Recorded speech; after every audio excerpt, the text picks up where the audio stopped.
चलिए फिर अभी अपन करने वाले हैं क्वेश्चन नंबर 4 आपका, ठीक है।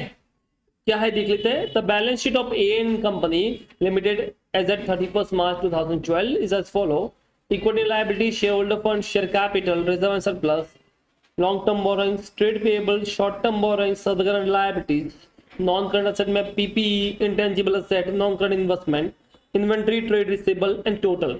तो ये सब आपको इंफॉर्मेशन दे रखा है इतना। अभी यहाँ पे क्या है, नोट्स में देखोगे तो पता चलेगा। शेयर कैपिटल में equity share capital 75,000, equity share 10 rupees वाले 7,50,000, 4,000 6% क्यूमुलेटिव प्रेफरेंस शेयर 100 रुपीज वाले 4 lakhs, टोटल हो गया 11,50,000। रिजर्व एंड सरप्लस में you have debit balance of the P&L account that is a loss 5,35,000। Long term borrowing में secure 6% debentures 3,75,000। Loan from directors है 1 लाख का। Interest payable on 6% debenture 22,500 का। Property plant equipment में free property है, plant है। Intangible asset में goodwill and patent है। Non current investment में इन्वेस्टमेंट एट कॉस्ट दे रखा है। The court approved a scheme of reorganization to take effect on 1st April 2012. Thereby, first, the preference share to be written down to rupees 75 each and equity share to be rupees 2 each. तो इनका value क्या करना है, कम करना है। Write down करना है मतलब वैल्यू कम करना है, ठीक है। तो ये जो है पहले शेयर 100 रुपए का था, अभी ये बोल रहा है इसका वैल्यू 75 रुपीज तक हो गया। तो कम कितना हुआ, 25। और ये जो है शेयर 10 रुपए का था, अब इसका वैल्यू कितना हो गया, 2 रुपए हो गया। कम कितना हुआ, 8। ठीक है। अब क्योंकि इनका फेस वैल्यू चेंज हो रहा है तो पहले पुराना हटाना पड़ेगा फिर नया लेके आना पड़ेगा। तब कैसे एंट्री होगी वो देखिए। नंबर 1, ठीक है, पहली एंट्री। इसमें 2 पार्ट है तो मैं इसको 2 पार्ट में ले लेता हूँ, ए और बी।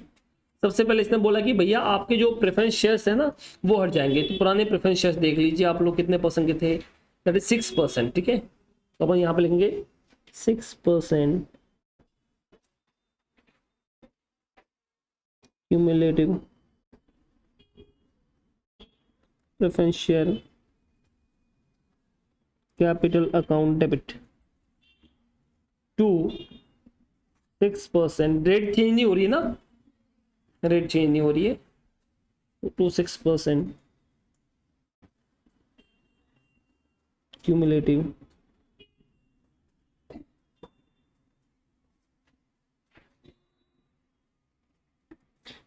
और लास्ट में आएगा टू कैपिटल रिडक्शन अकाउंट। ठीक है, पुराना वैल्यू 100 रुपए का था, new value become 75 and come हो गया है 25। समझे आप। तो टोटल था 4 लाख का, तो ये 4 लाख आ गया। तो आपके पास शेयर्स थे 4,000, अब 75 का 1 हो गया, तो 4,000 इंटू 75 कीजिए कितना होता है, 3 लाख। और कितना आ गया, 1 लाख। इस तरह से ये एंट्री होगी। तो समझ में आई आपको। नंबर 2,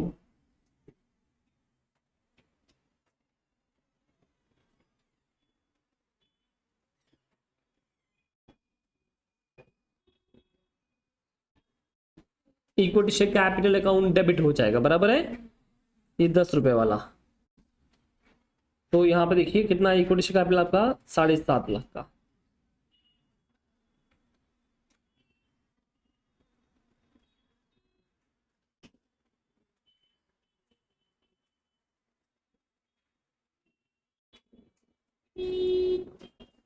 ₹2 हो गया, तो 1,50,000।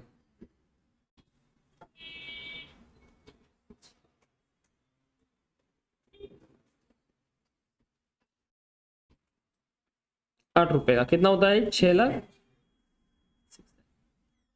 इस तरह से ये अपनी 2 एंट्री हुई पॉइंट नंबर 1 की। बताइए किसी को भी डाउट है तो आप बोल सकते हैं। ठीक है, तो ये अपना फर्स्ट पॉइंट तो हो गया। फिर इसने बोला of the preference share dividend which are in arrear for the 4 years, 4 साल से आप डिविडेंड नहीं दे रहे हो। ठीक है, अच्छा क्या ये अरियर्स ऑफ डिविडेंड आपको बैलेंस शीट में कहीं पे दिख रहा है क्या, नहीं, कहीं पे भी अपने को बैलेंस शीट में नहीं दिख रहा है, इसका मतलब वो बुक्स में नहीं है। 3/4 टू बी वेव्ड, 3/4 तो हमने वेव कर लिया, तो क्या इसकी क्या एंट्री होगी, नो एंट्री, क्योंकि बुक्स में है ही नहीं, हटाऊंगे कैसे। तो जो वेव किया उससे कोई एंट्री पास करनी, बट जो पे किया क्या उसकी एंट्री होगी। हाँ, तो आपने जो बचा हुआ है उसको पे किया, बट कैश में पे नहीं किया, आपने इक्विटी शेयर इशू किया। तो देखो कैसे करना है, इसी में आगे बात करते हैं अरियर्स ऑफ डिविडेंड की।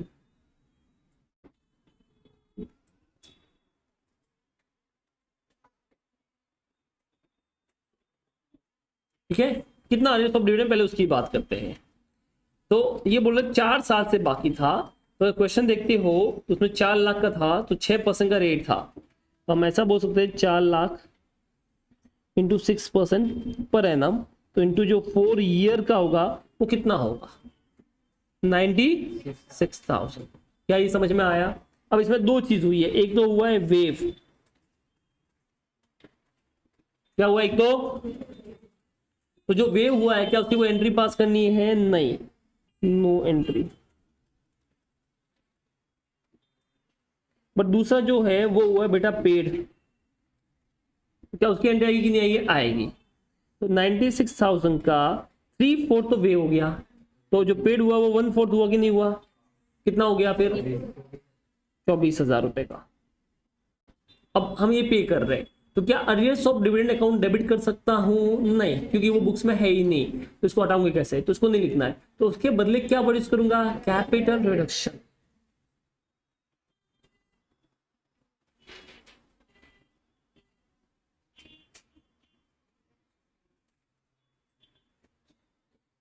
टू, और कैश में पे करता तो टू कैश लिखता, पर कैश में पे नहीं कर रहा हूं, क्या कर रहा हूं उसके बदले इक्विटी शेयर, तो क्या लिखूंगा? To equity share capital.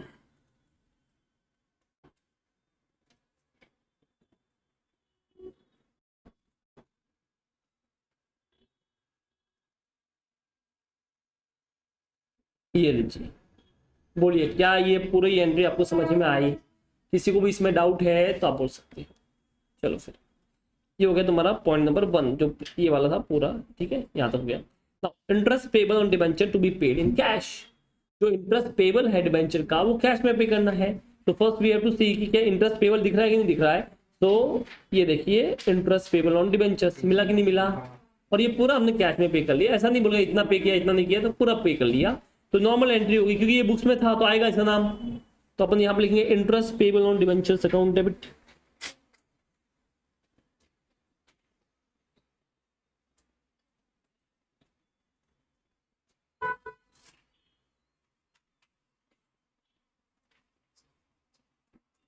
To cash account. ठीक है, कितना था तुम्हारा अमाउंट? 22,500।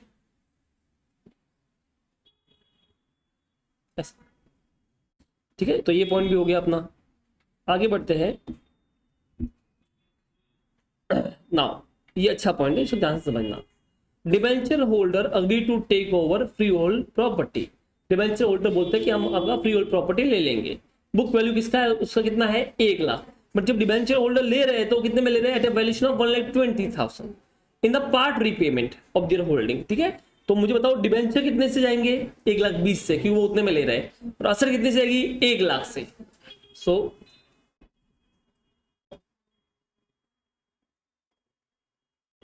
कितना रेट है डिबेंचर का? 6%।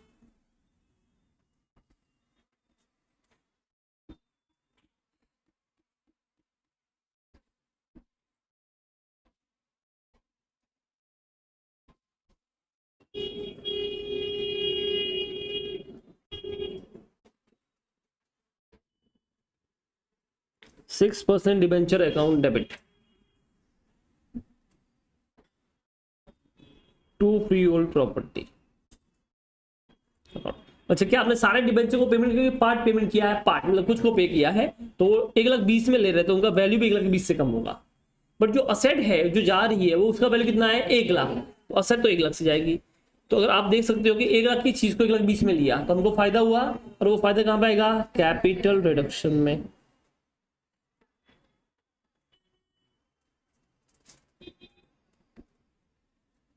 ₹20,000। बोलिए समझ में आया आपको? आगे बढ़ते हैं। After that and to provide additional cash. अपनी लाइन यहां से शुरू थी। Debenture holder agree to take over freehold property, book value इतना इतना in part repayment of their holding and. तो यहाँ पे ऑब्वियसली बात हो रही है डिबेंचर होल्डर की, वो अपने को प्रोवाइड कर रहे हैं। क्या प्रोवाइड कर रहे हैं? कैश। तो अपने को कैश दे रहे हैं, बट बदले में हमको क्या चाहिए? बदले में चाहिए secured by the floating charges on the company's asset at the interest rate of 8% per annum. So they want some debentures, तो हम उनको डिबेंचर्स देंगे। कितने परसेंट वाले देंगे? 8% वाले। एक तरह से हम डिबेंचर इश्यू कर रहे हैं, तो अपने पास पैसा आ रहा है, तो कैश या बैंक अकाउंट डेबिट ले लो और डिबेंचर इश्यू कर दो, बदले में डिबेंचर देंगे तो टू 8% डिबेंचर्स अकाउंट 1,30,000।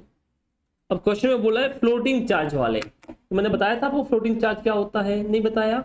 तुमको पता है फ्लोटिंग चार्ज के बारे में? कुछ भी नहीं पता? आज सुनो, आज मैं तुमको समझाता हूँ फ्लोटिंग चार्ज क्या होता है। तो सबसे पहले ये समझिए कि जब भी आप किसी असेट की बात करते हो, ठीक है, यानी बेसिकली आप बात कर रहे हैं एक लोन की। किसकी बात कर रहे हो आप? तो जब भी आप कोई लोन लेते हो, क्या लेते हो आप? तो वो लोन के सामने अपने को असेट को गिरवी रखना पड़ता है। अब ये जो असेट गिरवी रखते हो ये दो तरह की होती है, एक होती है फिक्स्ड चार्ज वाली और एक होती है बेटा कौन सी? फ्लोटिंग चार्ज वाली। तो जब भी आप लोन लोगे ना, तो ये जो आपका असेट होता है दो तरह का होता है, एक होता है फिक्स्ड चार्ज वाला, दूसरा कौन सा होता है? फ्लोटिंग चार्ज वाला, ठीक है। अब आप ये समझिए फिक्स्ड चार्ज क्या होता है, फ्लोटिंग चार्ज क्या होता है। देखिए अगर मैं कोई लोन ले रहा हूँ, फॉर एग्जांपल मैंने बैंक में गया, आईसीआईसीआई बैंक में, कोटिंग में गया, मैंने बोला भैया लोन दे दो, तो उसने बोला सर दे दूंगा बट गिरवी रखो कुछ ना कुछ सामान, आपके पास कुछ है? मैं बोला है ना सर, मेरा एसी पड़ा है। तो बोला ठीक है सर, कितना लोन चाहिए? मैंने बोला 25,000 रुपए। तो बोला ठीक है सर, आपका एसी का वैल्यू कितना? मैंने बोला 30,000 40,000 रुपए। बोला ठीक है सर डन, उसने मुझे लोन दे दिया, पैसे दे दिए। अब क्या होगा कि मान लो मैं इस लोन को रीपे नहीं कर पाया, तो क्या होगा मेरे साथ आप बताइए? वो आएगा और क्या लेके जाएगा? एसी। क्या वो बंदा फर्नीचर को हाथ दे सकता है? क्या वो कैमरे को हाथ दे सकता है? क्या वो लैपटॉप या पीसी या टैब को हाथ दे सकता है? नहीं। उसके पास में एक असेट पर्टिकुलर का फिक्स चार्ज है। तो जब भी आप लोन रीपे नहीं करोगे तो क्या लेगा? वो उसी असेट को लेगा जो आपने गिरवी रखा है, that is called fixed charge. Now the second one is called floating charge. क्या बोलते हैं इसको? What is meaning of float? तैरना। अभी क्या यहाँ पे क्या तैरेगा? यहाँ पे वो चार्ज जो है ना वो तैरता है। अब मैं बैंक के पास में गया, मुझे चाहिए 10 लाख रुपए का लोन, तो उसने बोला सर आपके पास में क्या है? मेरे पास बहुत सारे एसेट है, तो आप एक एसेट गिरवी रख दो। बोले नहीं सर ऐसा नहीं होता, आपको आप हमें दीजिए फ्लोटिंग चार्ज। क्या दीजिए आप हमें? मैं बोला सर ये क्या होता है फ्लोटिंग चार्ज? तो बोला देखो सर, कल उठ के हम पैसे लेने आएंगे, तो आपके पास इतनी सारी एसेट है, जब तक हमको हमारे एसेट का पैसा पूरा नहीं मिल जाता तब तक हम वो आपकी सारी एसेट लेते रहेंगे। जैसे फॉर एग्जांपल 10 लाख रुपए चाहिए, तो वो आए, उन्होंने टीवी देखा, टीवी ले लो, फिर देखा अरे 10 लाख में से 1 लाख का ही टीवी का आया, 9 लाख तो बाकी है। फिर बोलेंगे अच्छा ये फर्नीचर ले लो, फर्नीचर भी ले लिया। फिर अभी भी पे नहीं हो पाया, बोले अच्छा कैमरा ले लो, वो भी पे नहीं आया, तो लैपटॉप ले लो, टैब ले लो। जब तक उनका पैसा नहीं आएगा तब तक वो जो चार्ज है वो फ्लोट होता जाएगा, इधर पहले इधर फिर इधर फिर इधर, फिर और भी पैसा नहीं आया तो फिर बोला तुमको लेके जाएगा। क्या है तुमको समझ में आया कि नहीं आया? मैं बोला फिर तुमको लेके जाओ, पर कुछ उसको मिलेगा बराबर ना। बोलो क्या ये आपको समझ में आया? This is called floating charge. ये कुछ आपने बताओ, आपने पुरानी मूवीज देखी थोड़ी बहुत पुरानी, उसमें आपने कहीं ना कहीं ऐसा सीन देखा होगा जहाँ पे कोई माँ होती है, ठीक है, उसको पैसे चाहिए होते हैं, तो वो अपने हाथ से कंगन होते हैं सोने के या मंगलसूत्र होता है, वो एक बोलते हैं ना साहूकार। साहूकार समझते हो? कौन? वो जो गोल्ड लेके पैसा देता है, पता है ना क्या बोलते हैं अपन उसको? मुंशी जी होते हैं वहां पे, मुंशी जी बोलते हैं। नहीं नहीं, उसको क्या बोलते हैं अपन? कुछ और नाम बोलते हैं, क्या बोलते थे? अरे लाला, क्या बोलते हैं उसको? लाला। लाला जी के पास जाओ, फिर वो माँ लाला के पास में जाती है, अपना मंगलसूत्र हाथ में कंगन जो होती है वो देती है, और लाला जी उसको पैसे देते हैं। फिर वो पैसे चुका नहीं पाती है तो लाला जी अपने पास नहीं वो रखते हैं। फिर हीरो बड़ा होता है, फिर बहुत पैसे कमाता है, फिर माँ को बोलते हैं माँ इधर आ, आज ये ले लाला, पैसे फेंकता है, ये मेरी माँ का मंगलसूत्र या चूड़ी है जो भी वो होते कंगन वंगन दे, और फिर जाके माँ को देता है। देखा कि नहीं देखा? अब मुझे बताइए, यहाँ पे माँ ने पैसा रीपे नहीं किया तो लाला ने क्या किया? जो ऑर्नामेंट सके थे वही लिए ना, किसी और पे तो हाथ नहीं मारा, एक बार घर पे आ गया ये सामान ले लिया वो सामान लिया, ऐसा कुछ किया नहीं। अब एक और मूवी आती है शिवाजी द बॉस, देखी नहीं देखी? शिवाजी, हाँ, आड़ा वो टकला, ठीक है। अब उसमें क्या होता है आप याद कीजिए, शिवाजी द बॉस में सीन ऐसा था कि अगर वहां पे शिवाजी एक लोन लेते हैं यूनिवर्सिटी बनाने के लिए, और फिर वो लोन को रीपे नहीं कर पाते बिकॉज ऑफ पॉलिटिक्स जो भी होता है, तो शिवाजी जब वापस घर पे आते हैं तो बोले वो लोन वाले घर पे होते हैं, बोले सर आज से आपका ये घर हमारा, सर आज से आपकी गाड़ी हमारी। फिर जा रहे होते बाहर तो सर ये रोलेक्स भी हमारी। याद आया कि नहीं आया? तो क्या वो फिक्स चार्ज था कि फ्लोटिंग था? फ्लोटिंग। ठीक है, देख लेता अपन, यूट्यूब पे शायद अवेलेबल भी होगा। इधर गया,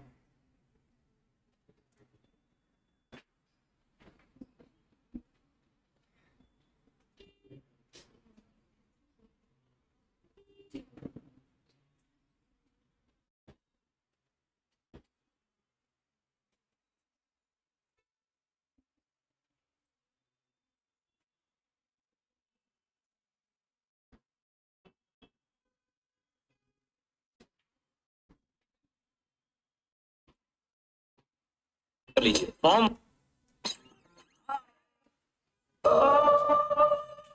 ऐड आ गए। आएगा। मैंने पैसा कमाने के लिए ये प्रोजेक्ट शुरू। चलिए फ्रेंड्स बन। बहुत नहीं सर, उस जगह पे तो गवर्नमेंट के प्रोजेक्ट आ रहे हैं। ऐसे नहीं है, ओवरड्राफ्ट लिमिट भी खत्म हो चुकी है। देखिए उस स्टे को वैकेट करवा देंगे। नहीं उसे में प्रयास कीजिए। ये इधर से पैसे लेके निकलते हैं, ठीक है। नहीं मिलेगा, रहता है किसी भी कोर्ट में नहीं ठहरेगा। सुबह कोर्ट जाते ही एक रिट डालकर उस स्टे को वैकेट करवा देंगे। मकान, जमीन, जायदाद सब कुछ गिरवी रख दिया। इस सपने को कैसे भी बचाना होगा। फिक्र मत कीजिए, इन लोगों से दस्तखत करवा के अप्रूव होने के बाद ही बिल्डिंग बनाई है ना। मैं देख लूंगा। भाई साहब, फीस बाद में देखेंगे। Okay sir. थोड़ा सा एडवांस के लिए कहिए। कितना हो गया सर? 20 लाख। 20 लाख? 200 करोड़ रुपए के प्रोजेक्ट को बचाना है ना। बैंक में बिल्कुल पैसे नहीं है, ओवरड्राफ्ट लिमिट भी खत्म हो चुकी है।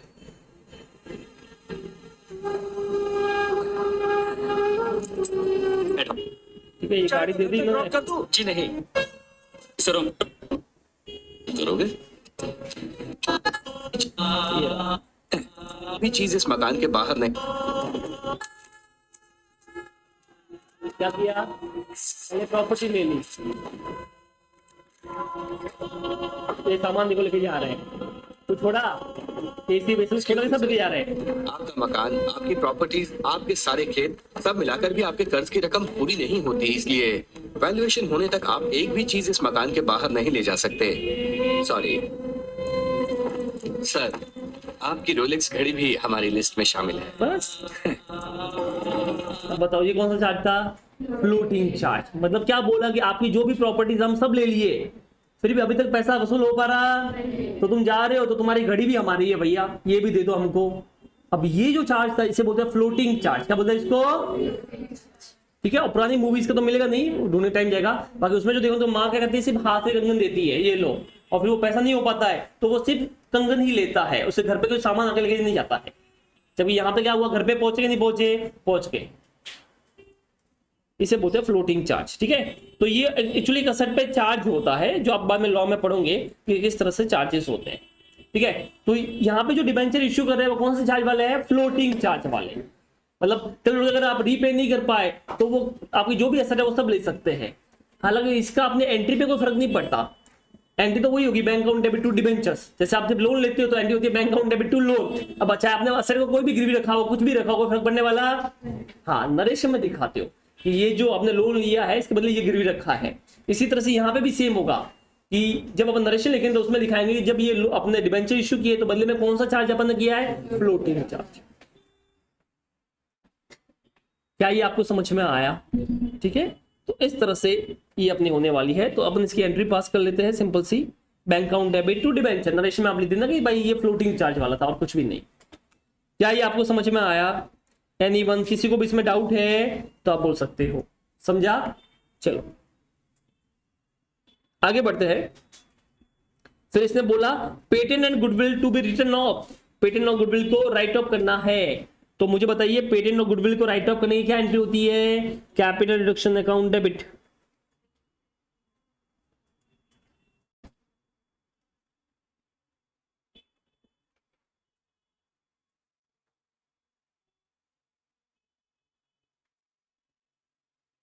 To patent and goodwill. ठीक है, दैट इज योर कितना है यहाँ पर लिखना पड़ेगा 1,30,000 37,500। दो अलग अलग है, मैंने साथ में लिख दिया तो कोई बात नहीं, अपन अलग कर लेते हैं इसको। पहले पेटेंट आ गया,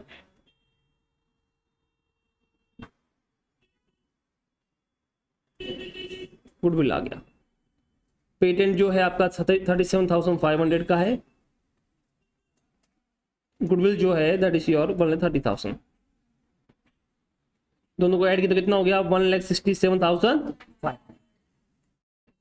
क्या ये आपको समझ में आया? ठीक है, बाद में मिक्स एंट्री भी पास कर सकते हो, बट अभी के लिए मैं अलग करा रहा हूं ताकि आपको लिंक बैठा रहा है एक एक करके। ठीक है, inventory to be written off by 65,000 and amount of 68,500 to be provided for bad debts. तो आप चाहो तो दोनों का मिक्स एंट्री भी पास कर सकते हो, अलग कर सकते हो। अभी के लिए मैं अलग कर रहा हूं ताकि आप जब घर पे पढ़ेंगे तो स्टार्टिंग है तो आप आराम से लिंक कर सकते हो हर पॉइंट को, इस पॉइंट की ये एंट्री, इस पॉइंट की ये एंट्री। बाद में मैं समझा दूंगा कि आपको मिक्स कैसे करना है। तो जब आप थोड़ा प्रैक्टिस करोगे तो आपको पता चल जाएगा कि इसमें सब डेबिट हो रहा है, इसमें क्रेडिट हो रहा है, तो आप डायरेक्ट क्या कर सकते हो, मिक्स एंट्री भी पास कर सकते हो। ठीक है, अभी के लिए मैं अलग कर रहा हूं। तो यहाँ पे देखिए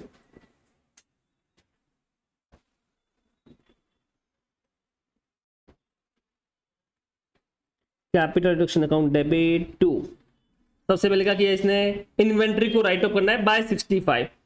तो बेटा आएगा यहाँ पे 2 इन्वेंट्रीज अकाउंट, कितना आएगा 65,000। क्या ये आपको समझ में आया? इसके अलावा एक और पॉइंट इसने बोला है, क्या बोला है वो देखिए। इसने बोला है कि भैया amount of 68,500 to be provided for bad debts. आपको 68,500 का बैड डेब्ट्स के लिए प्रोवाइड करना है। Normal entries bad debts account debit to debtors, debtors कम होगा तो टू डेटर्स आएगा। तो यहाँ पे देखिए टू डेटर्स तो आ जाएगा। डेटर्स मतलब यहाँ पे बेटा होता है ट्रेड रिसीवेबल। क्या होता है यहाँ पे? ठीक है, अब बैड डेब्ट्स जो होता है ना वो आता है P&L में। तो क्या मैं बैड डेब्ट्स लिख सकता हूं? हमने क्या कसम खाई थी, किसी भी हालत में प्रॉफिट एंड लॉस को छेड़ना नहीं है। तो क्या लिखेंगे उसके बदले?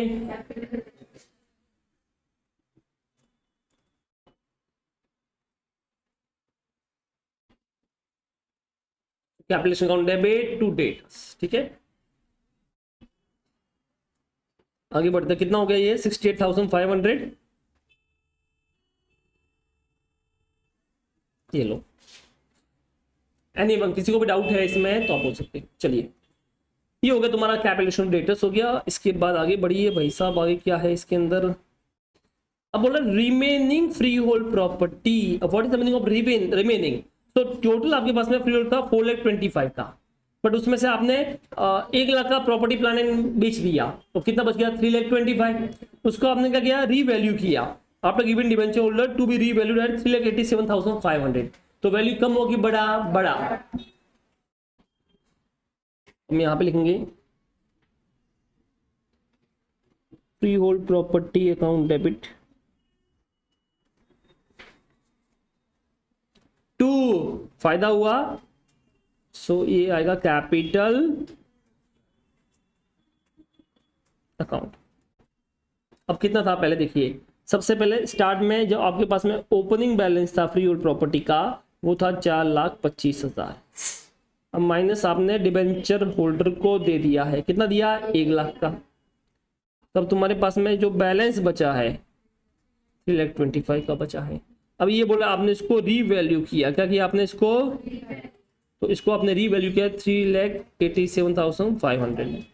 तो कितना वैल्यू इंक्रीज हुआ, इंक्रीज 62,000। तो ये 62,500 से आ जाएगा।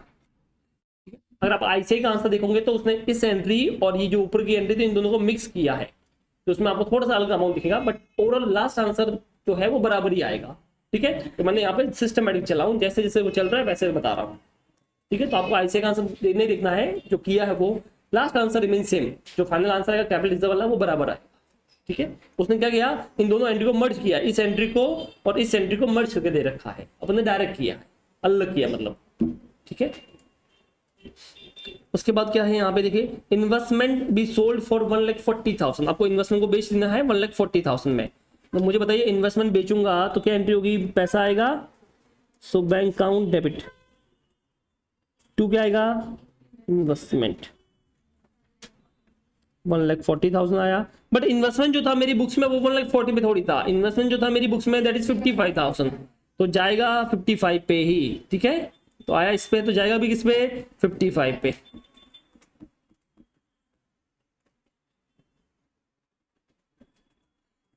हाँ हाँ क्लीन करना है, 2 मिनट। तो अब जो बचा हुआ है वो क्या आएगा, टू कैपिटल रिडक्शन, ठीक है। कितना होता है करिए, 85,000, डन। अब क्या है, डायरेक्टर जो है ना to accept settlement of their loan as 90% their of allotment of equity share rupees two each. Director बोलते हैं कि हमारा लोन तो 90% तो हम इक्विटी शेयर में ले लेंगे, 5% कैश, 5% कैश में दे दो, और बचे हुआ 5% हम माफ कर देंगे। तो कितना है डायरेक्टर का लोन, ये रहा 1,00,000 रुपए। कितना है, तो ये लोन जा रहा है कि नहीं जा रहा है, जा रहा है, तो loan from director account debit कर लीजिए।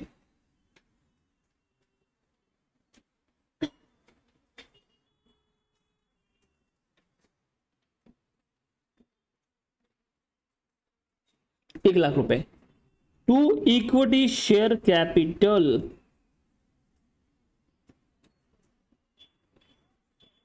बेटा 90%, 1,00,000 का 90% कितना होता है, 90,000। टू कैश अकाउंट ये 5% कितना होता है, 5,000, और फायदा बचा हुआ माफ हो गया, तो फायदा हो गया, तो टू कैपिटल रिडक्शन 5% कितना हो गया, 5,000। इस तरह से लोन फ्रॉम डायरेक्ट हट गया। आगे बढ़ते हैं, last one, there were capital commitment totalling 2,50,000। अब कमिटमेंट था 2.5 लाख का, क्या ये बुक्स में दिख रहा है, नहीं। This contract are to be cancel, और ये कैंसिल हो गए, तो क्या ऐसी कोई एंट्री होगी, नहीं। बट ये बोल रहा है on payment of 5% of the contract price as a penalty, penalty pay करनी पड़ेगी, तो क्या इसकी एंट्री आएगी, हाँ। नॉर्मल एंट्री होती है penalty account debit to cash, but क्या पेनल्टी को डेबिट कर सकते हैं, नहीं। तो पेनल्टी के बदले क्या वर्ड यूज करना पड़ेगा, कैपिटल रिडक्शन।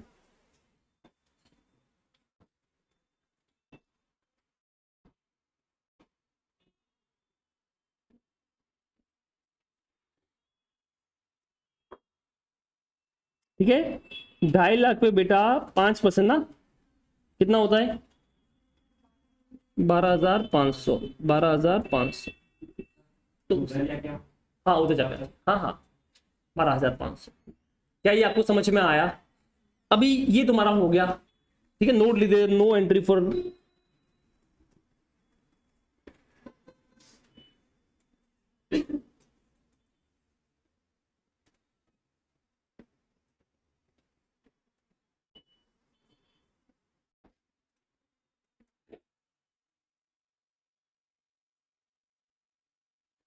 कॉन्ट्रैक्ट कैंसिल को एंट्री पास नहीं करनी है।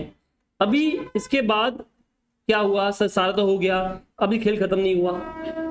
ये जो चैप्टर था किसके लिए किया अपने, लॉस को राइट ऑफ करने को, तो वो तो भूलना ही नहीं है, तो क्वेश्चन में बोला नहीं तो भी हमको करना पड़ेगा, बिल्कुल करना पड़ेगा सर।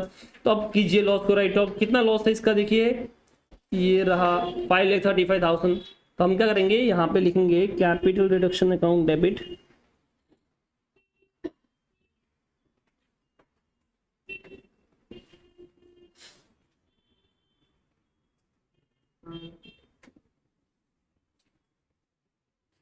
फाइल 35,000, और लास्ट में जो बैलेंस होगा कहां पे ट्रांसफर होगा, कैपिटल रिजर्व में।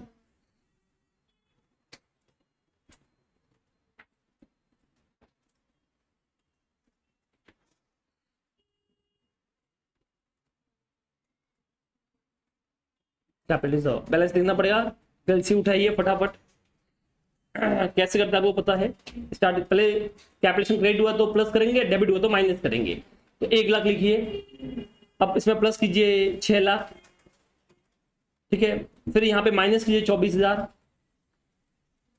फिर वापस प्लस कीजिए 20,000, फिर माइनस कीजिए 1,67,500, फिर माइनस कीजिए 65,000, फिर माइनस कीजिए 68,500, फिर प्लस कीजिए 62,500, फिर प्लस कीजिए 85,000, फिर प्लस कीजिए 5,000, और फिर माइनस कीजिए 12,500, और एक बार और माइनस कीजिए 5,35,000। क्या हुआ, 0 आ गया, कोई बात नहीं, यहाँ पे कुछ भी प्रॉफिट या लॉस नहीं हुआ। कोई जरूरी नहीं एंट्री पास करना, बट मैंने कर ली तो बता दिया। अब एग्जाम में ये एंट्री नहीं भी करूंगे, नहीं ला रहा तो चलेगा, और करके डैश डैश भी गए तो दिक्कत की बात नहीं है। एग्जाम में टाइम कम होता है तो मत करना, कैसे भी कर लिया, नहीं आया तो मत करो। क्या ये आपको समझ में आया? किसी को इसमें डाउट है तो आप बोल सकते हो। तो ये था आपका क्वेश्चन नंबर 4। ठीक है, ये एग्जाम में आया था 20 मार्क्स के लिए। कितने मार्क्स के लिए आया था? हाँ, इसके बाद बैलेंस शीट बनाने की है, बट बैलेंस शीट तो मैं आपको बता दूंगा कैसे होती है। मेन चीज एंट्रीज है, बैलेंस शीट इजी है। क्या ये आपको समझ में आया? ठीक है, तो आप क्या करो, कॉपी कर लो इसको फटाफट।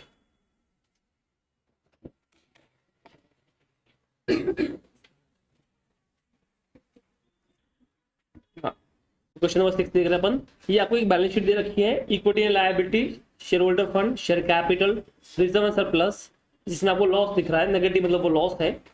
नॉन करंट लायबिलिटीज हेडिंग है, फिर उसमें लॉन्ग टर्म बोरिंग लोन है, फिर current liabilities, trade payable, other current liabilities दे रखा है। टोटल है, असेट्स है, non current asset, PP, intangible asset, current asset में हेडिंग है, फिर इन्वेंटरी, ट्रेड रिसीवेबल, टोटल दे रखा है। अगर आप नोट को रेफरेंस करते तो आपको ये मिलेगा, you have some equity share capital 15,000 shares है, 50 रुपए वाले, 7.5 लाख हो गया। प्रेफरेंस शेयर है तुम्हारे पास में 12,000, 7% क्यूमुलेटिव प्रेफरेंस शेयर 150 रुपए वाले, 6 लाख हो गया। आपने डिविडेंड दिया नहीं है, preference dividend is in real for the last 5 years. आप 5 साल से बेवकूफ बना रहे हो, अगले साल देते हैं, फिर बेचारे आगे बोला अगले साल देंगे, फिर आगे बोला अगले साल देते हैं। कितने साल से बेवकूफ बना रहे हो? 5 साल से। तो क्या ये एंट्री बुक्स में दिख रही है? नहीं दिख रही है, वो सिर्फ इन्फॉर्मेशन दी है ब्रैकेट में, इससे कोई अमाउंट नहीं है। ठीक है, यहाँ पे रिजर्व एंड सरप्लस में you have debit balance of P&L loss है, लॉन्ग टर्म बोरिंग में you have some loan, PP में बिल्डिंग प्लांट है, इनटेंजिबल में you have some trademark and goodwill भी है। The company is not earning the profit, सीधी बात है, तभी तो चैप्टर आया है। Short of the working capital in the scheme of reconstruction has been approved by the both classes of the share holder, मतलब सब फॉर्मेलिटीज हो चुकी है। A summary of the scheme is as follow. The equity shareholder have agreed that their 50 rupees shares should be reduced to rupees 2.5 each by cancellation of 47.5 rupees per share. तो इसने बोला कि आपके जो शेयर है इक्विटी का, उसका value 50 रुपए है, आपको उसका वैल्यू कम करके कितना करना है? 2.5 रुपया। इसका मतलब 47.5 रुपीज कैंसिल हो गया। वो नहीं भी बोला तो हमको पता था कि 50 का वैल्यू 2.5 रुपया हो गया, तो हम क्या एंट्री पास करेंगे? वही है।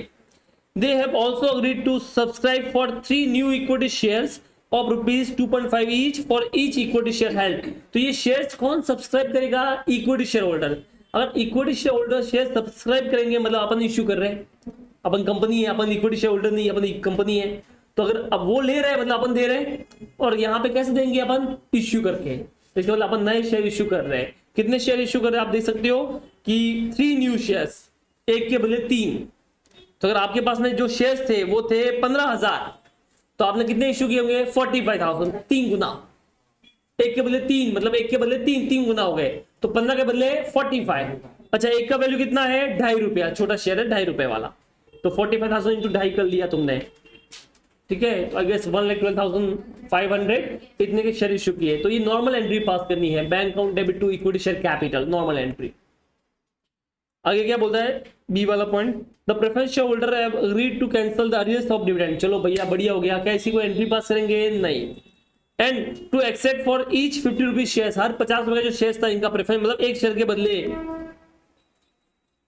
4 न्यू 5% प्रेफरेंस शेयर, 4 नए प्रेफरेंस शेयर उनको मिलेंगे। कितने रुपए वाले? कितने परसेंट वाले? 5% वाले, 10 रुपए का वैल्यू होगा उसका, plus sorry plus 6 new equity share 2.5 रुपए वाले। 2 चीज मिलेगी इनको, तुम्हारे प्रेफरेंस शेयर के बदले तुमको इक्विटी शेयर भी मिलेगा और प्रेफरेंस शेयर भी मिलेगा। इक्विटी शेयर जो मिलेगा वो 10 रुपए वाला होगा, और 4 मिलेंगे तो 40 रुपए तो हो गया, और 6 इक्विटी शेयर मिलेंगे 2.5 रुपए वाले, तो 6 इंटू 2.5 कर लो, कितना होता है? 15 रुपए। हाँ, तो 15 रुपए का ये वैल्यू मिलेगा। मतलब तुम्हारे 50 रुपए के बदले तुमको 40 रुपए का प्रेफरेंस शेयर और 15 रुपए का इक्विटी शेयर, टोटल कितना मिल गया? 55 रुपया। तो लॉस में हम दे रहे हैं, देंगे कुछ भी कर सकता क्वेश्चन। तो 50 रुपए के बदले हम कितना वैल्यू दे रहे हैं? 55 रुपया। ठीक है, बट रेट कम कर लिया हमने। Anyways, the lender to the company for 1,50,000, एक कोई पैसा आपने मांग रहा था 1.5 लाख रुपया, have agreed to convert their loan into shares. उसने बोला कि एक काम करो, मुझे शेयर्स दे दो आपके, तो हम उसको कन्वर्ट कर लेंगे, लोन को किसमें करेंगे? शेयर्स में। And for this purpose they will be allotted 12,000 new preference share rupees 10 each. और इसके लिए हम क्या करेंगे, इसको नए शेयर्स देंगे। कितने शेयर देंगे? 12,000 10 रुपए वाले, मतलब 1,20,000 का वो माल हो गया। और 12,000 न्यू 2.5 रुपए वाले इक्विटी शेयर, वो प्रेफरेंस शेयर थे या इक्विटी शेयर थे, तो इसके बदले ये और देंगे। ठीक है, एक और चीज आगे देखिए, the director have agreed to subscribe in cash for 40,000 new equity share of which 2.5 each in addition to any shares to be subscribe by them under a above. तो मतलब मान लो डायरेक्टर ने यहाँ पे सब्सक्राइब किया होगा तो वो भूल जाओ, उसमें मत काउंट करो। अपने को डायरेक्टर लोगों को क्या देने का है? शेयर्स इश्यू करने का है। कितने शेयर्स करने का है? 40,000 2.5 रुपए वाले। अरे मैं किसी को भी शेयर इश्यू करूं, अपनी एंट्री फिक्स होती है, bank account debit to equity capital. अब वो चाहे डायरेक्टर हो, प्रमोटर हो, तो एम्प्लॉय हो, कोई भी हो, हमेशा कंपनी के लिए शेयर इश्यू करने की एंट्री क्या होती है? Bank account debit to equity share capital. अब वो किसी को भी करो, कोई फर्क पड़ने वाला? डायरेक्टर को किया है, उससे क्या फर्क पड़ता है? हमारे पास पैसा आया, हमने उसको शेयर्स दिया, क्या फर्क पड़ता है? तो बैंक अकाउंट डेबिट टू क्या होगा? Equity share capital. ठीक है, ये नॉर्मल एंट्री पास करनी है। आगे क्या बोला? Of the cash receive by the issue of shares, जो तुम्हारे पास शेयर इश्यू करने से जो पैसा आएगा उसमें 2 lakh rupees is to be used to reduce the loan due by company. उससे आप 2 लाख रुपए का लोन रीपे कर लोगे। तो ये देखिए आपके पास में लोन था यहाँ पे 5,73,000 का, इसमें से 2 लाख आप रीपे कर लोगे। तो एंट्री क्या होगी? Loan account debit to cash. फिर क्या बोलता है? Equity share capital cancel is to applied, कि जो इक्विटी शेयर कैपिटल कैंसिल किया, जो फायदा होगा उसको कहां पे यूज करना है? To write off the debit balance और P&L अकाउंट। ये तो हम ऐसे भी करने वाले थे। एक और चीज बोली, write off 35,000 from the value of the plant. तो प्लांट का वैल्यू भी 35,000 से कम कर लेंगे। Entry capital on debit to plant. फिर भी बोल सकते अगर अभी भी कोई बैलेंस बच गया, सुना ध्यान से, एनी बैलेंस रिमेनिंग, कोई भी बैलेंस बच गया तुम्हारा, तो किसके बैलेंस की बात कर रहे होंगे हम? ये कैपिटल रिडक्शन की। और तो क्या बैलेंस बचता है? तो any balance remaining is to be used to write down the value of trademark and goodwill. कोई बैलेंस बच गया तो अब उसको कैपिटलिज्म में ट्रांसफर नहीं करना है, इधर क्या करना है? उसे गुडविल और पेटेंट को राइट ऑफ करना है। तो जितना भी बैलेंस बचेगा उसको इस बार कैपिटलिज्म में ट्रांसफर नहीं करेंगे, उससे तुम्हारा गुडविल और कैपिटलिज्म का बैलेंस राइट ऑफ कर लेंगे। नहीं बचे तो मत करना, बस इतना ही। इसके बाद ये नीचे वाली लाइन है ना बेटा, ये है बैलेंस शीट वाली। तो ये तो अभी अपने ने बैलेंस शीट की नहीं है, तो इसको छोड़ दो, तो इससे कोई फर्क नहीं पड़ता।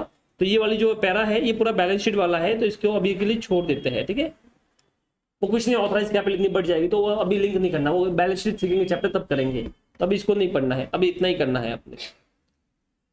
बोलिए, समझ में आया तुमको? किसी को डाउट है इसमें? चलो तो एक काम करो, पहले तुम ये एंट्री पास करो, फर्स्ट एंट्री पास करो। क्या करोगे? लिखो, पहले हेडिंग डाल दो, जनरल एंट्री आ गया। तो पहली एंट्री क्या होगी? First entry.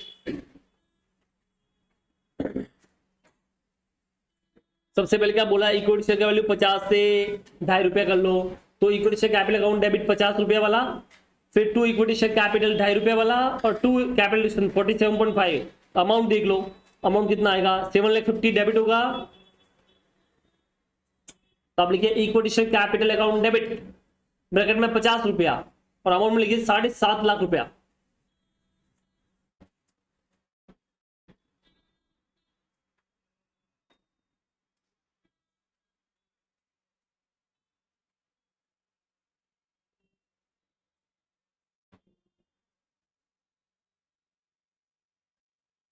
लिखा आपने? फिर लिखोगे 2 इक्विटी शेयर कैपिटल। ठीक है, उसमें कितना लिखोगे? 2.5। अब 50,000 सॉरी 15,000 इंटू 2.5 कितना होता है? 37,500। और 2 कैपिटल रिडक्शन बचा हुआ।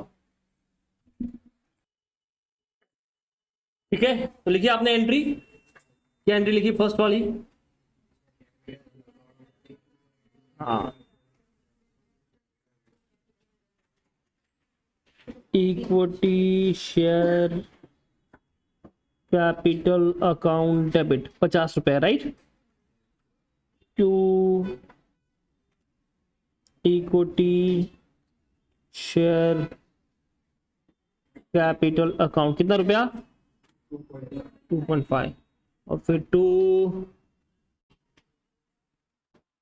कैपिटल रिडक्शन अकाउंट कितना आएगा? 47.5। ये पर शेयर हो गया। टोटल 7.5 लाख रुपए इधर था, कितना हो गया इधर?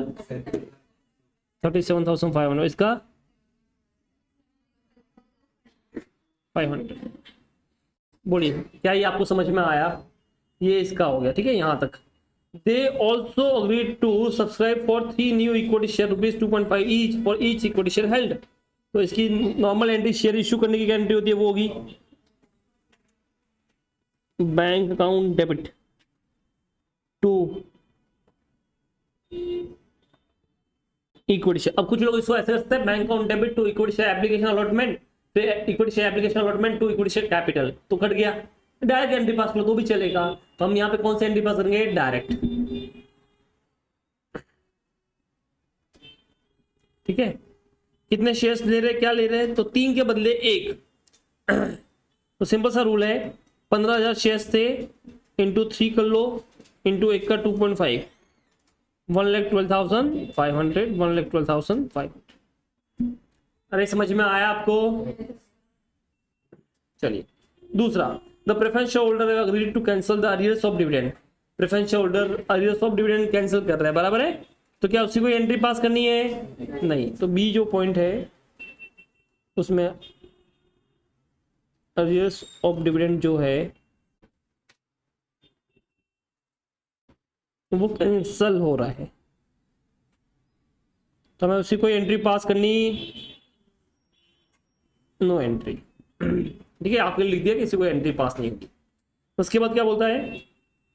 And accept for each share, 50 रुपए शेयर के बदले, तो आपका पुराना शेयर तो जा रहा है ना, ये 50 रुपए का, तो इसको हटा दो। 7% cumulative preference share capital account debit. तो यहाँ पे देखिए 7%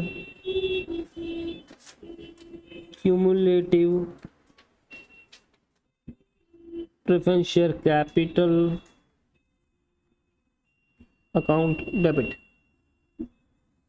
चलिए 50 रुपए वाला है ये, तो ये 50 वाला हो गया। आया समझ में? हम क्या कर रहे हैं, बदले में नया कुछ दे रहे हैं, तो नए हम प्रेफरेंस शेयर दे रहे हैं। एज यू कैन सी यहाँ पे देखिए, आप नए 5% प्रेफरेंस शेयर कैपिटल दे रहे हैं, तो 5% प्रेफरेंस शेयर कैपिटल अकाउंट। ये वाला कितने दे रहे हैं वो आपने बोला है, तो आपने क्या बोला है? बट यहाँ पे देखिए 4 न्यू, एक के बदले 4। तो पहले कितने शेयर्स थे आपके पास में? 12,000। तो मैं यहाँ पे लिख देता हूँ आपके लिए कि 12,000 थे, तो एक के बदले 4, तो 12,000 इंटू 4 कर ले, और इंटू 10 रुपया कितना होता है फिर बताओ? 4,80,000। ठीक है। और पुराने जो शेयर्स थे उसका वैल्यू था आपके पास में, ये दे रखा है 6 लाख, तो 6 लाख से डेबिट हो गया और 4,80,000 से क्रेडिट हो गया। नाउ 2 और कुछ दे रहे बदले में, सर इक्विटी शेयर भी दे रहे हैं, तो 2 इक्विटी शेयर कैपिटल अकाउंट। ठीक है। उसके बारे में क्या बोला भैया इक्विटी शेयर के बारे में? 6 न्यू इक्विटी शेयर्स, एक के बदले 6, तो आपके पास 12,000 शेयर्स थे, तो 12,000 इंटू 6 इंटू 2.5 कितना होता है?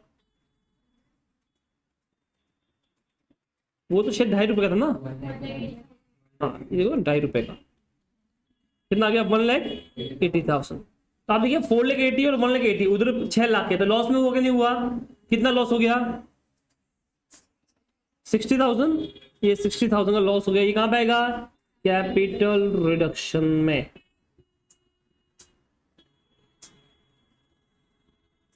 ऐसा क्या ये तुमको समझ में आया? ये बैलेंसिंग फिगर आ गया। क्या गया ये अपना बैलेंसिंग फिगर? मतलब क्या होता है? उस टोटल में से ये टोटल माइनस कर ली तो बैलेंसिंग फिगर आ गया। अब इसको अगर मैं एक्सप्लेन करूं तो यूं समझिए, आपके जो प्रेफरेंस शेयर्स है उसका वैल्यू है 50 रुपया। कितना वैल्यू है? और बदले में जो तुम दे रहे हो, एक दे रहे हो preference share, new preference share दे रहे हो, ठीक है। इसका रेट जो है वो है 5%। आपके जो प्रेफरेंस शेयर थे वो 7% वाले थे, और आप बदले में एक इक्विटी शेयर दे रहे हो, ठीक है। एक के बदले आप जो प्रेफरेंस शेयर दे रहे हो वो 4 दे रहे हो, और एक का वैल्यू 10 रुपए है, तो बेसिकली आप एक के बदले 40 रुपए का तो वैल्यू ही दे रहे हो। इसके अलावा आप 6 शेयर्स दे रहे हो, 2.5 रुपए का उसका वैल्यू है, तो 15 रुपए का वैल्यू ये हो गया। तो आपने 50 के बदले कितना वैल्यू दिया? 40 और 15 55, तो 5 रुपीज पर शेयर लॉस हो गया। कितने शेयर है तुम्हारे पास में? 15,000। तो 15,000 इंटू 5 कर लो तो भी निकाल सकते हो।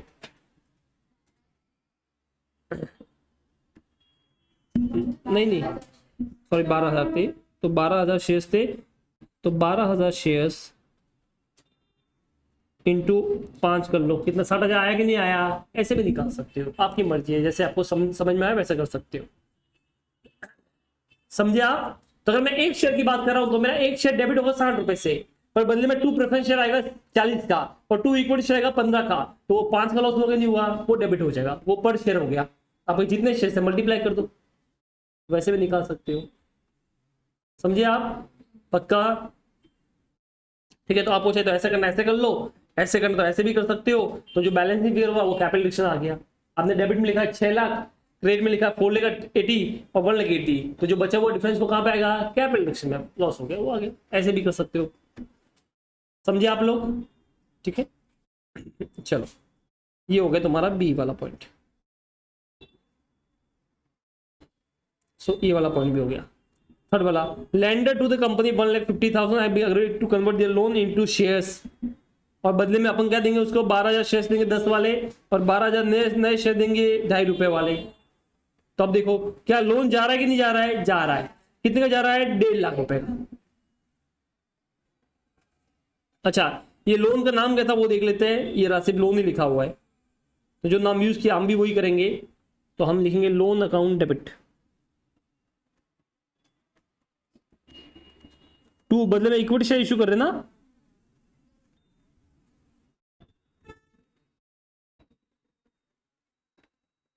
ठीक है, देखिए lender of to the company for 1,50,000, 1.5 lakh रुपए वो मांग रहे थे। Agree to convert their loan into shares, for this purpose they will be allotted 12,000 shares, 10 रुपए वाले, बराबर है। और अच्छा, ये प्रेफरेंस शेयर और ये इक्विटी शेयर्स है, तो आप लिखेंगे 2 equity share and 2 preference shares.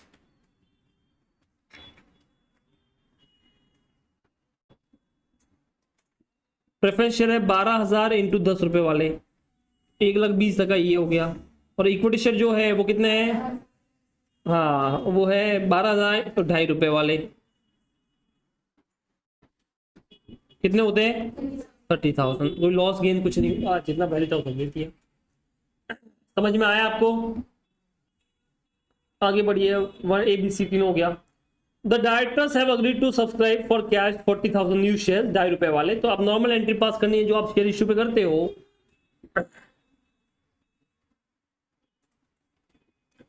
Cash account debit to, director मत लिखना, हमने तो इक्विटी शेयर इश्यू किया ना, तो to equity share capital.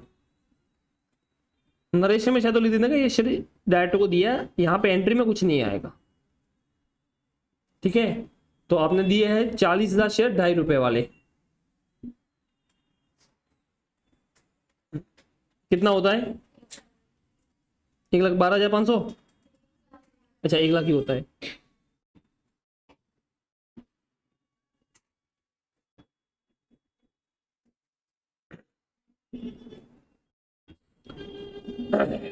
Of the cash receive of issue new shares 2 lakh is to be used to reduce loan. आपने loan का repayment कर लिया 2 लाख का, तो normal loan account debit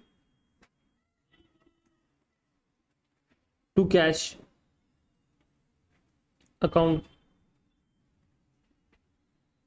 2 lakh, ये आ गया। ठीक है, इसका डेबिट बैलेंस को राइट ऑफ करना, वैल्यू ऑफ प्लांट कम करना है, दोनों के साथ में एंट्री पास कर लूं तो साथ में कर लेते हैं इस बार। कैपिटल रिडक्शन अकाउंट डेबिट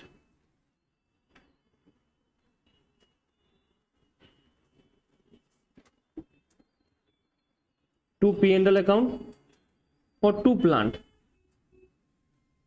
चलो P&L का देखो, आपका बैलेंस दे रखा है लॉस का, तो 4,51,000 और प्लांट जो है 35 से कम करना है, तो 4,51,000 ये हो गया, 35 का वैल्यू कम ये हो गया, कितना होता है?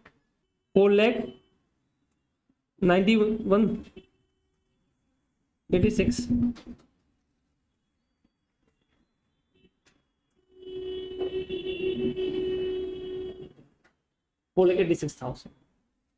क्या ये आपको समझ में आया? आफ्टर दैट अब क्या बच गया अपना, लास्ट देख लो। एनी बैलेंस, अभी कोई बैलेंस बच गया तो उसको गुडविल या ट्रेडमार्क राइट ऑफ करना है। ठीक है, तो अभी अपने को चेक करना पड़ा कितना बैलेंस बचा है कि नहीं बचा है। कैसे उठाओ, ठीक है, कैपिटल में लिखिए 7,12,500। उसके बाद इधर डेबिट हुआ है तो माइनस कीजिए 60,000। उसके बाद यहाँ पे कुछ नहीं, यहाँ पे भी कुछ नहीं, यहाँ पे भी कुछ नहीं, यहाँ पे डेबिट हुआ है तो माइनस कीजिए, कितना बच गया, बचा है ना। तो जब बचा है तो उसको आप पेटेंट गुडविल राइट ऑफ कर लीजिए।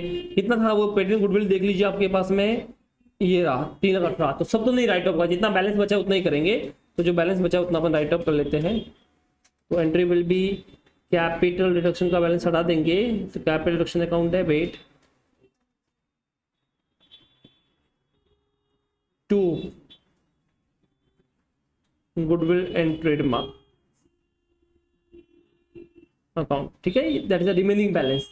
अब ये बैलेंस कहाँ से आया, तो आप वर्किंग करना तो वर्किंग भी कर सकते हो। रिमेनिंग बैलेंस ऑफ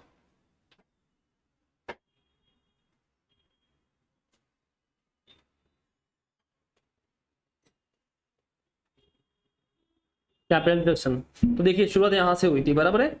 सबसे पहले अपन ने 7,12,500 लिखा, तो आप यहाँ पर लिख दीजिए 7,12,500। उसके बाद अपन ने क्या किया, इधर था ही नहीं, इधर माइनस किया 60,000, बराबर है, तो ये -60,000 हो गया। उसके बाद क्या किया अपन ने, यहाँ पे देखेंगे तो यहाँ पे तो था ही नहीं, यहाँ पे नहीं था, यहाँ पे नहीं था, यहाँ पे वापस -4,86,000 किया, बराबर है। और कुछ था क्या, कितना बचा देख लो, चेक कर लो, 1,66,500। तो इससे राइट ऑफ हो जाएगा। अभी कोई भी बैलेंस नहीं बचेगा कि हमने राइट ऑफ कर लिया, तो अब कोई कैपिटलिज्म आने वाला नहीं, खत्म, इतना ही। बोलिए, किसी को भी डाउट है तो आप बोल सकते हो। आई गेस ये आपने पहली एंट्री तो कर ली थी, बराबर ना, ये बैंक अकाउंट डेबिट किया था, तो ठीक है, तो ये नीचे एंट्री पास कर लीजिए।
चलो,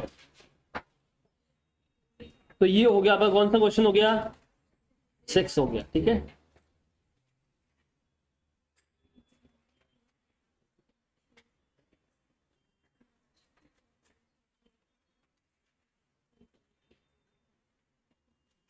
अब अपन करने वाला है क्वेश्चन नंबर 8 निकालिए। क्वेश्चन नंबर 8 क्या है इस क्वेश्चन में देख लो। Following is the balance sheet of ABC limited as at 31 March 2011। Equity liability, share holder fund, share capital, reserve and surplus, non current liabilities, long term borrowings, ठीक है। फिर current liabilities, trade payable, short term borrowing, bank overdraft, PP, intangible investment, inventory, traditional cash and cash equivalent, share capital में equity share capital 2 lakh equity share 10 रुपए वाले 20 लाख हो गया, 6008% preference share, debit balance of P&L, long term borrowings, plant and machinery, furniture, patent and copyrights and investment, ये सब दे रखा है। The following scheme of reconstruction was finalised. Preference shareholder would give up 30% of their capital in exchange for allotment of 11% debenture to them. Preference shareholder क्या बोल रहे हैं, भैया एक काम करो, हम अपना 30% माफ कर लेंगे यार तुमको, बट हमको क्या चाहिए, हमको चाहिए 11% डिबेंचर। तो आप हमको 11% डिबेंचर दे दो और हम आपको 30% माफ कर देंगे, ठीक है। Debenture holder having the charges on plant and machinery would accept plant and machinery in full settlement of their due. तो जो डिबेंचर होल्डर अपने पास में थे, ये वाले 9% डिबेंचर, इनकी बात कर रहा हूँ, वो बोल रहे कि प्लांट एंड मशीनरी हमको दे दो और हिसाब खत्म, तो इनको प्लांट एंड मशीन दे दो। फिर बोलता है inventory equal to 5 lakh in book value will be taken over by the trade payable in full settlement. Trade payable क्या बोल रहे हैं, ये ट्रेड पेबल ये रहे तुम्हारे, फाइल लिखना इनटू के कि हमको ये इन्वेंट्री दे दो भैया, क्या दे दो हमको, और बस हिसाब खत्म। हमने बोला बढ़िया। अच्छा इन्वेंट्री सब लेंगे 5 लाख की लेंगे, 5 लाख की। Investment value to be reduced at market price, तो जो आपका इन्वेस्टमेंट है उसको मार्केट वैल्यू पे लेके आ जाओ, 68 से 55 कर लो। और क्या बोला लास्ट में, the company would issue 11% debentures for 3 lakh. आप नए डिबेंचर इश्यू करो 3 लाख के, तो बैक एंड होती है bank account debit to 11% debentures and augment is working capital requirement after settlement of the bank overdraft. तो क्या बोलता है कि आप क्या करोगे, जो पैसा आएगा उससे आप वर्किंग कैपिटल अपने पास में रखोगे फंड के लिए, बट उससे पहले आपको क्या पे करना है, बैंक ओवरड्राफ्ट। तो नॉर्मल बैंक ओवरड्राफ्ट को पे करने की एंट्री होती है bank overdraft account debit to cash, और फिर जो बचा हुआ पैसा आया वो तुम अपने पास में रखने वाले हो, और जो तुम्हारा लॉस होगा उसको राइट ऑफ करना है और बैलेंस कैपिटल में ट्रांसफर करना है। तो आप ये लोग कीजिए, मैं देख रहा हूँ। चलो हो जाओ शुरू, ये क्वेश्चन आपको करना है। क्वेश्चन नंबर 8 आप करेंगे, मैं चेक करूंगा आके, ठीक है, तो पता चलेगा आपने कितना सीखा। चलो चलिए एक बार चेक कर लेते हैं, ठीक है, मैं बोल रहा हूं आप देख लेना। सबसे पहले इसने बोला है कि भैया आपके प्रेफरेंस शेयर होल्डर जो है ना, वो क्या बोल रहे हैं कि हमको बस 30% माफ कर देंगे, बाकी बचा हुआ डिबेंचर दे दो। तो आपको यहाँ पे preference share capital account debit करना है, 8% preference share capital account debit 6 lakh से, टू कैपिटल डिडक्शन 1,80,000, और बचा हुआ जो है वो 11% या जो भी परसेंट डिबेंचर्स है वो आ जाएगा। सबका ये आया कि आपने ये एंट्री पास की, कुछ और की, यही की।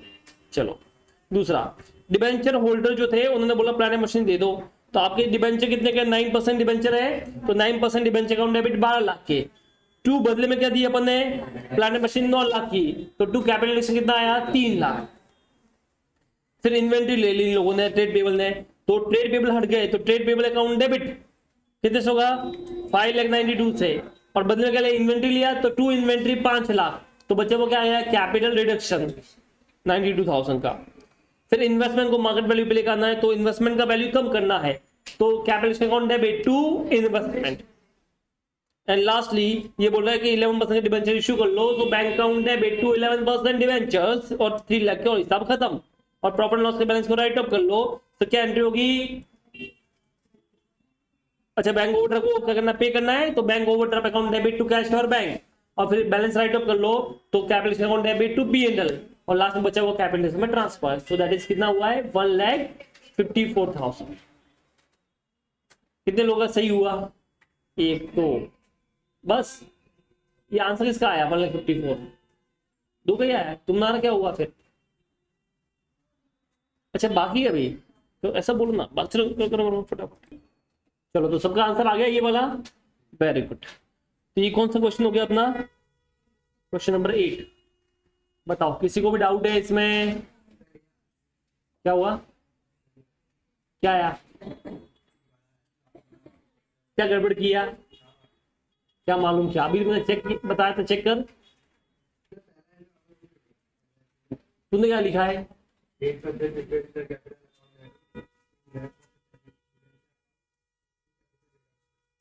डिबेंचर में कितना लिखा है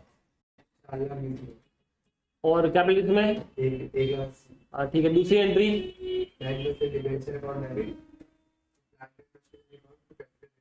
अमाउंट बता।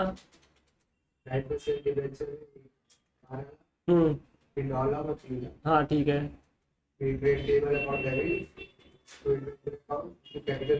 कितना?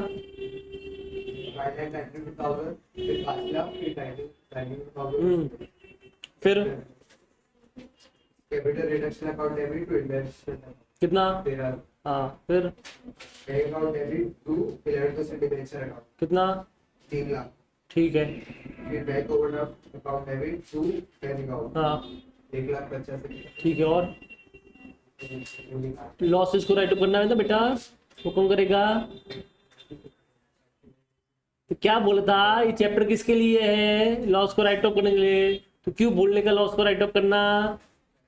मैं क्या बोला, लास्ट में 2 एंट्री हमेशा पास करने, लॉस को राइट अप करना है और कैपिटलिज्म में ट्रांसफर करना है। क्वेश्चन नहीं भी बोले तो पहले लॉस को राइट अप कर लो, चलो फटाफट, और फिर चेक करो कितना बैलेंस बचता है।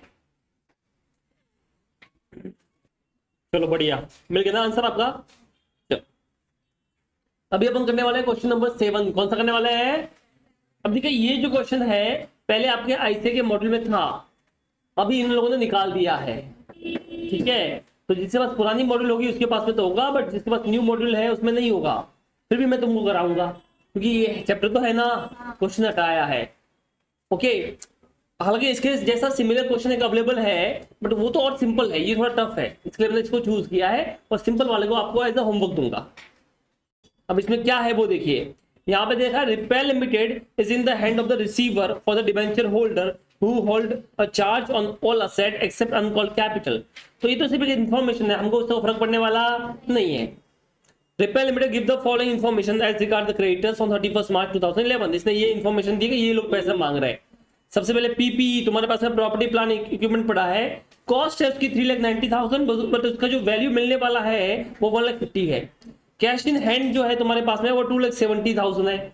अच्छा, वो कैश इन हैंड तुम्हारे पास में नहीं है, किसके पास में पड़ा है? रिसीवर के पास में, मतलब उसके ऊपर चार्ज है, उसके हाथ में सब पैसा पड़ा है। ठीक है, तो टोटल नगद तो यू हैव 4,20,000 का असेट। ये 4,20,000 का जो असेट है वो किसके पास में गिरवी पड़ा है? डिबेंचर होल्डर के पास में। ठीक है, now uncalled capital is 1,80,000, deficiency यानी लॉस तुम्हारा 750 का है। 6,000 शेयर से 60 रुपए वाले 30 रुपीज पेड अप है, 1,80,000 हो गया। फर्स्ट डिबेंचर है 3 लाख के, सेकंड डिबेंचर है 6 लाख के, एंड अनसिक्योर्ड ट्रेड पेबल है 4,50,000 के। So what is the meaning of first debenture and second debentures? इसमें ये मतलब है कि कंपनी बंद होगी तो जो फर्स्ट डिबेंचर है उनको पहले पेमेंट मिलेगा और उनको मिलने के बाद सेकंड डिबेंचर को मिलेगा। है वो डिबेंचर है, बस नाम चेंज किया, first debenture and second debenture.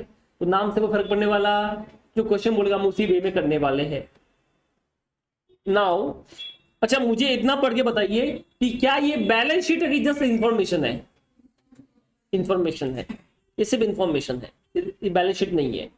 और क्या ये इंफॉर्मेशन भी आपको सही लग रही है कि उटपटांग लग रही है? क्यों क्यों?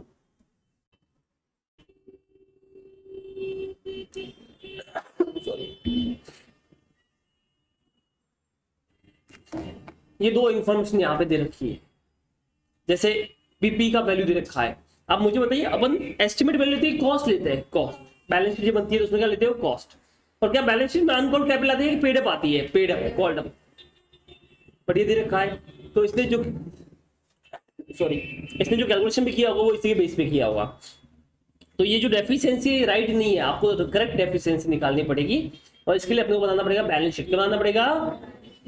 एक रफली बैलेंस शीट बनाएंगे अपन, क्योंकि ये अपने को करेक्ट इन्फॉर्मेशन दे रखा है। तो या तो आप बैलेंस शीट बनाओ या डायरेक्ट भी कर सकते हो। तो मैं यहाँ पे बैलेंस शीट बना रहा हूँ, वो देखो कैसे बनेगा, वो देख लीजिए। जरूरी नहीं आप एग्जाम में बैलेंस शीट बनाओ, आप डायरेक्ट इन्फॉर्मेशन से भी कर सकते हो। जैसे देखो, सबसे पहले अपने को कितना लायबिलिटी पे करना है वो बताइए। तो अपने पास लायबिलिटी क्या क्या है वो बताइए मुझे। तो अपने को क्या पेमेंट करना है सबसे पहले वो बताओ। तो मैं काम करता हूँ, यहाँ पे डेफिशिएंसी निकालते हैं।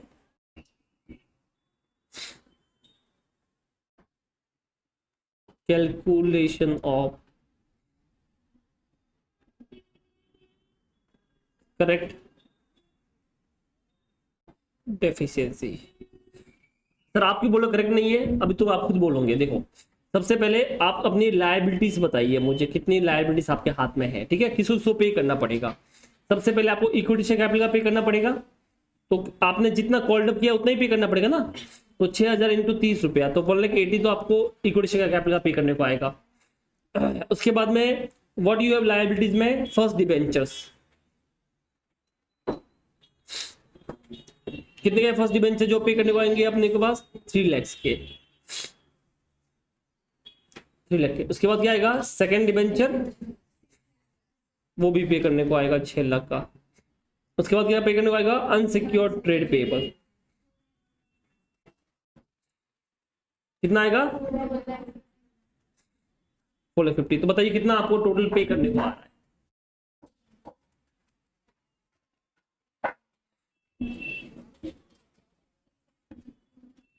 15 लाख। ये बुक के हिसाब से, रियल छोड़ना, रियल नहीं बात है, बुक के हिसाब से कितना डेफिशिएंसी बुक की होती है, तो बुक के हिसाब से कितना लायबिलिटी पे करने को आ रहा है। माइनस असेट कर लीजिए, क्या असेट है आपके पास में, तो असेट देखिए पीपी है, पर पीपी का एस्टिमेट वैल्यू लेना है कि बुक वैल्यू लेना है, बुक वैल्यू वो ध्यान में रहना, क्योंकि हमको डेफिशिएंसी बुक की निकालनी है। कितना आएगा 3,90,000। और क्या है तुम्हारे पास में, कितना है 2,70,000, ये लीजिए।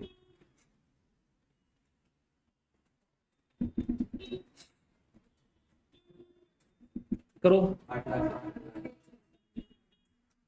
8,70,000। आपको कितनी डेफिशिएंसी दे रखी है इसने, क्या ये सही गलत है? जो इन्फॉर्मेशन दे रखी है उससे अपनी डेफिशिएंसी इतनी आ रही है और इसने इतने देखी है, तो ये जो डेफिशिएंसी है this is your correct deficiency, मतलब this is your real loss. Book loss का होता है ना, प्रॉफिट एंड लॉस अकाउंट का डेबिट बैलेंस, वो ये वाला है ना कि वो वाला। समझ में आया ये वाला? अगर आप चाहो तो इसको बैलेंस शीट के थ्रू भी आप प्रेजेंट कर सकते हो कि देखो मान लो एक बैलेंस शीट बनाते हैं अपन यहाँ पे छोटी सी, इसमें इक्विटी का कैपिटल आएगा, यहाँ पे हमेशा पेड अप आता है, कौन सा आता है, तो 6,000 इंटू 30 कर लो तो 1,80,000 का तुम्हारा इक्विटी शेयर कैपिटल होता है, मतलब जो इन्फॉर्मेशन है उससे मैं बैलेंस शीट बना रहा हूँ। उसके बाद यहाँ पे आता है फर्स्ट डिबेंचर, क्या था है तुम्हारा, जो फर्स्ट डिबेंचर था वो 3 लाख का था। उसके बाद में क्या आता है सेकेंड डिबेंचर, ठीक है, तो सेकेंड डिबेंचर जो है कितना है 6 लाख का। उसके बाद अनसिक्योर्ड ट्रेड पेबल, टीबी मतलब ट्रेड पेबल, ठीक है, कितना है 4,50,000, ऐसे टैली होता है। अब यहाँ पे तुम्हारे पास में पीपीई है जो कि आप कॉस्ट पे दिखाते हो, ठीक है 3,90,000, हालांकि आप मार्केट प्राइस इनर कॉलम में दिखा सकते हो, अलग बात है, अपन कॉस्ट पे दिखा रहे हैं। और क्या है कैश है तुम्हारे हाथ में, कितना है, तो अब इसे बचा हुआ लॉस हो गया, तो ये बचा हुआ तुम्हारा डेफिशिएंसी यानी पीएनएल का डेबिट बैलेंस आ गया, इसे अपन डेफिशिएंसी बोलते हैं। ये यहाँ पे बैलेंसिंग फिगर आ गया। तो आप क्या करो इस टोटल का, पहले ये टोटल किया आपने तो 15,30,000 आ गया, 15,30,000। अब इसमें से ये वाला माइनस करो तो बैलेंसिंग फिगर मिल जाएगा, दैट इज 8,70,000, और ये टैली हो गया। ऐसा ऐसे भी कर सकते हो। और क्या ये आपको समझ में आया? तो क्या आपने क्या किया है कि सर जो डेफिशिएंसी दे रखा है वो करेक्ट नहीं है, हमने उसको सही किया है, क्योंकि जो इन्फॉर्मेशन उससे इतना डेफिशिएंसी आता ही नहीं है, तो आप कुछ भी थोड़ी देंगे, उसने सब गलत गलत लिखा है, तो हमने इसको सही कर लिया डेफिशिएंसी। क्या ये आपको समझ में आया? तो सर बैलेंस शीट क्यों बनाई? तो कल जब अपन रेफर करेंगे क्वेश्चन को तो बैलेंस शीट से ज्यादा इजी होता है अपने लिए। हालांकि ये पूरा पूछा नहीं है तो पूरा ये हो गया वर्किंग नोट। क्या हो गया ये अपना, बोलो समझ में आया आपको? एक बार कॉपी कर लो पहले इसको। चलिए आगे बढ़ते हैं अपन। अभी क्वेश्चन शुरू होगा, ठीक है, ये तो सिर्फ अपने इंफॉर्मेशन की जो हर बार दे रखी होती थी, अभी अपने को शुरू करना है। A holds the first debenture for 3 lakh and the second debenture for 3 lakh. एक बंदा है ए, वो क्या होल्ड कर रहा है फर्स्ट डिबेंचर, तो ये फर्स्ट डिबेंचर में 3 लाख यानी पूरे ए के ही है, तो ये सबके सब ए के है। इसके अलावा वो 3 लाख के सेकंड डिबेंचर भी होल्ड करता है, तो इसमें से 3 लाख इसके है 6 में से। Also is a trade payable यानी क्रेडिट अनसिक्योर्ड क्रेडिटर भी 90,000 का, तो इसमें भी ए है, ठीक है। एक बी है वो होल्ड करता है सेकंड डिबेंचर्स, तो ए भी है इसमें और कौन है बी। अच्छा 3 लाख के बी के है, तो 6 में से 3 ए के हो गए 3 बी के हो गए, तो ऐसा हो गया। और क्रेडिटर है 60,000 के, तो इसमें 60,000 उसका है, तो इसका मतलब बचे हुए कुछ अदर भी होंगे कि नहीं होंगे, होंगे, इसमें अदर होंगे। समझ में आया? फर्स्ट डिबेंचर पूरे ए के, सेकंड डिबेंचर ए और बी के, और अनसिक्योर्ड में ए भी है बी भी है, बट उनका जो वैल्यू है वो 90 और 60 है, तो बचे हुए किसी और के भी है। चलो now the following scheme of reconstruction is propose. तो सर ये ए और बी की नाम बोला क्योंकि आगे अपन ए को मीटिंग में बुलाएंगे। ए को बुलाया कि भैया सुन कितना पैसा तू मांग रहा है, तो ए बोलता है सुनो मैं 3 लाख इधर 3 लाख इधर और 90,000 इधर, तो 3 और 3 और 90 कितना हो गया 6,90,000 रुपए आपके मांग रहा हूं। क्या ये आपको समझ में आया? कैसे आया देखो, इधर क्वेश्चन में बोला था ना A old first debenture 3 lakh, second debenture 3 lakh और 90,000 के अनसिक्योर्ड क्रेडिटर्स, तो कितना पैसा मांग रहा है 6,90,000। उसने बोला मैं 2,10,000 तो आपको माफ कर दूंगा, कैंसिल कर दूंगा, और 30,000 आपको भी और दूंगा, कैश में दूंगा, ब्रिंग कैश, मतलब 30,000 और लेके आऊंगा आपके लिए, बट बदले में मुझको क्या चाहिए फर्स्ट डिबेंचर, नए वाले फर्स्ट डिबेंचर, ऐसे वो वाले पुराने वाले नए वाले दो। कितना हो गया बैलेंस बचा हुआ इनका 5,10,000 ये वाला। तो ये इन्हें डिसाइड किया है। तो सबसे पहले हम इसको 2 वे से सॉल्व कर सकते हैं, मैं दोनों वे आपको दिखा रहा हूं। फर्स्ट वे, सबसे पहले सब चीजें ए के नाम पे डाल दीजिए, तो हम ए वाइज बात करेंगे। तो ए जो है वो क्या क्या अपने मांग रहा है, तो ए सर फर्स्ट डिबेंचर मांग रहा है, सेकंड डिबेंचर भी मांग रहा है और अनसिक्योर्ड ट्रेड पेबल भी मांग रहा है, उसके बदले ए का नाम लिखिए, तो उनको हटा दीजिए। तो अपन लिख देखो फर्स्ट डिबेंचर अकाउंट डेबिट, वो हटा देंगे। फिर सेकंड डिबेंचर भी मांग रहा है ना, तो सेकंड डिबेंचर अकाउंट भी डेबिट, और अनसिक्योर्ड ट्रेड पेबल भी है, तो अनसिक्योर्ड ट्रेड पेबल अकाउंट भी डेबिट। ऐसा ये 3 लाख, ये भी 3 लाख और ये 90,000। अब इन सब के बदले किसका नाम लिखना आपने को ए का, क्योंकि अपन हिसाब ए से कर रहे हैं, तो अपन डायरेक्ट ए का नाम लिख देंगे, ठीक है। तो टू एज अकाउंट कितना आ गया 6,90,000। ऐसा क्या ये आपको समझ में आया? किसी को भी डाउट है तो आप बोल सकते हो, पक्का समझा? चलो समझा ना, नो डाउट, कंफर्म। चलिए आगे बढ़ते हैं। उसके बाद क्या बोला, ए ने बोला मैं कैश लेके आएगा, तो एंट्री होती कैश लेके आए, तो ये तो कैश अकाउंट डेबिट टू ए ना, ए ने पैसा दिया तो टू एज अकाउंट कितना लेके आया 30,000। चलो अब उसने बोला कि बचा हुआ मैं माफ कर, मतलब इसमें से इतना 2,10,000 माफ कर लेगा, तो ए का वैल्यू कम हो जाएगा, ए क्रेडिट था कम करके डेबिट करना पड़ेगा। So as account debit to capital reduction,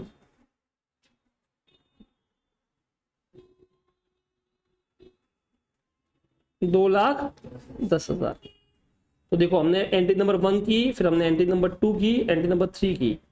अभी क्या बोल रहा है, उसके जो बचा हुआ है क्लेम होगा उसके लिए इसको नए डिबेंचर चाहिए, और बचा हुआ क्लेम भी इसने बताया है आपको कि सर बचा हुआ जो क्लेम है वो कितना है 5,10,000, उसके लिए उसको क्या चाहिए नए डिबेंचर्स। तो ए को डिबेंचर इश्यू करेंगे तो एंट्री होगी as account debit to new debentures जो भी है, तो टू न्यू डिबेंचर अकाउंट 5,10,000। ऐसा तो या तो आप ये 4 एंट्री पास करो, टोटल मिला के कितनी एंट्री है ये 4। तो सबसे पहले ए के नाम पे डाला, फिर ए कैश लेकर आया, फिर ए ने कैंसिल किया और बचे हुए नए डिबेंचर दे दिए। इस तरह से एंट्री पास करते हैं, या आप इसके बदले डायरेक्ट एक एंट्री भी पास कर सकते हो, डायरेक्ट जो इफेक्ट हुआ उसको सीधा। और अब डायरेक्ट एंट्री क्या होती है वो देख लीजिए। सबसे पहले अपनी बुक से ए को मारो गोली, अपनी बुक से क्या जा रहा है फर्स्ट डिबेंचर, सेकंड डिबेंचर और अनसिक्योर्ड ट्रेड पेपर कम हो रहे ना, तो इनको डेबिट कर लो। तो देखो यहाँ पे और क्या लिखेंगे,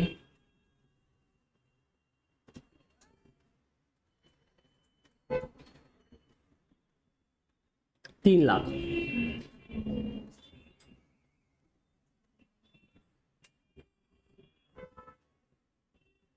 $3,00,000 $3,00,000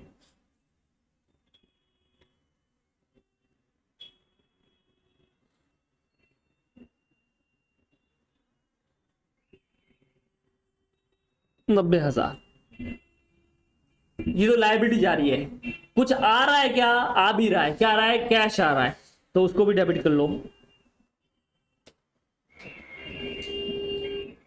30,000। अब इनके बदले सब क्या हो रहा है? कुछ फायदा हुआ क्या? हाँ, और वो फायदा कहां पे आएगा? कैपिटल रिडक्शन में। ठीक है, कितना?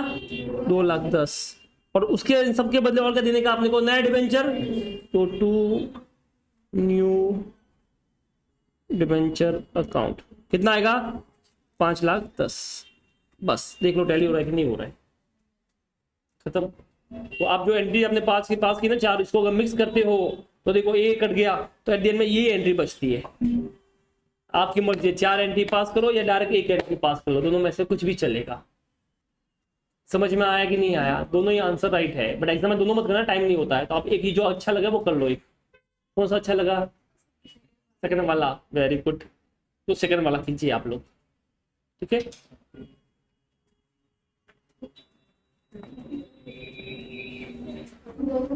हाँ दोनों कर लो, चलो कोई दिक्कत नहीं।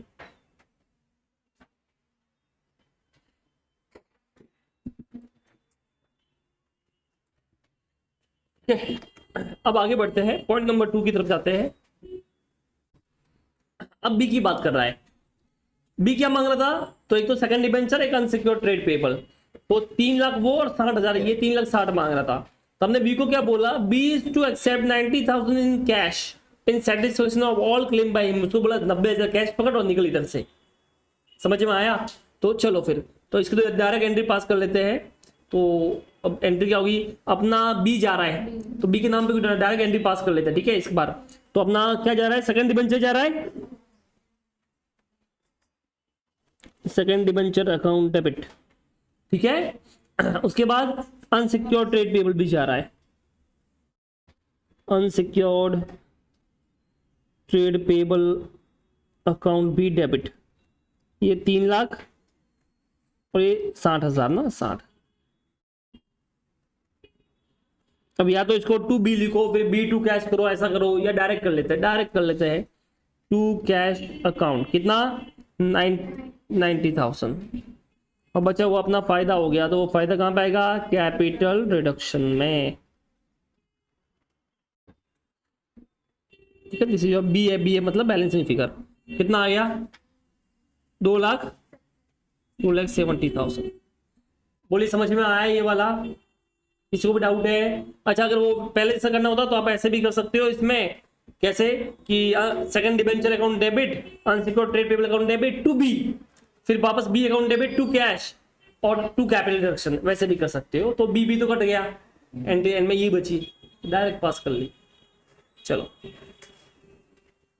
Now in full settlement of 75% of the claim of unsecured creditors other than A and B। देखो A और B का हिसाब तो हो गया, तब बचे हुए जो क्रेडिटर्स हैं उनकी बात कर रहे हैं। उनको क्या बोला कि वो उनको बोला कि भाई 75% क्लेम तुम्हारा हम सेटल कर देंगे। कितना क्लेम सेटलमेंट करेंगे? 75%। ठीक है, आगे देखिए, अग्री टू एक्सेप्ट। अच्छा, कैसा क्लेम सेटल होगा वो देखिए।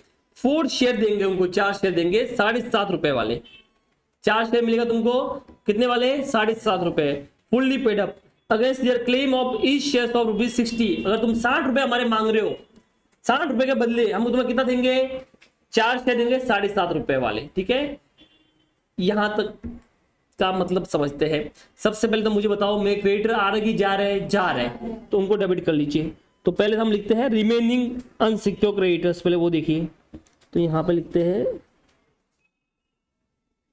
Remaining unsecured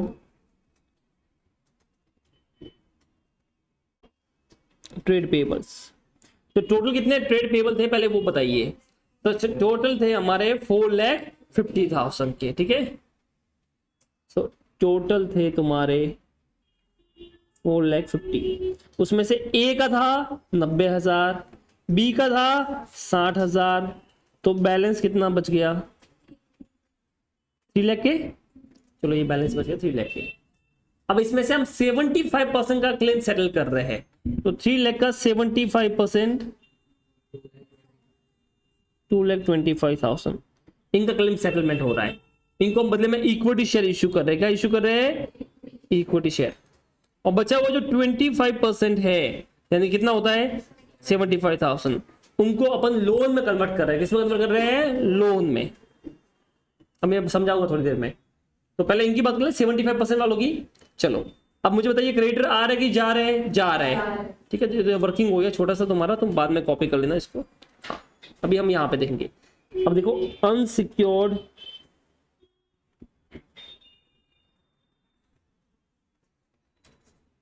trade payable account debit, ठीक है, कितना? 2,25,000। डन।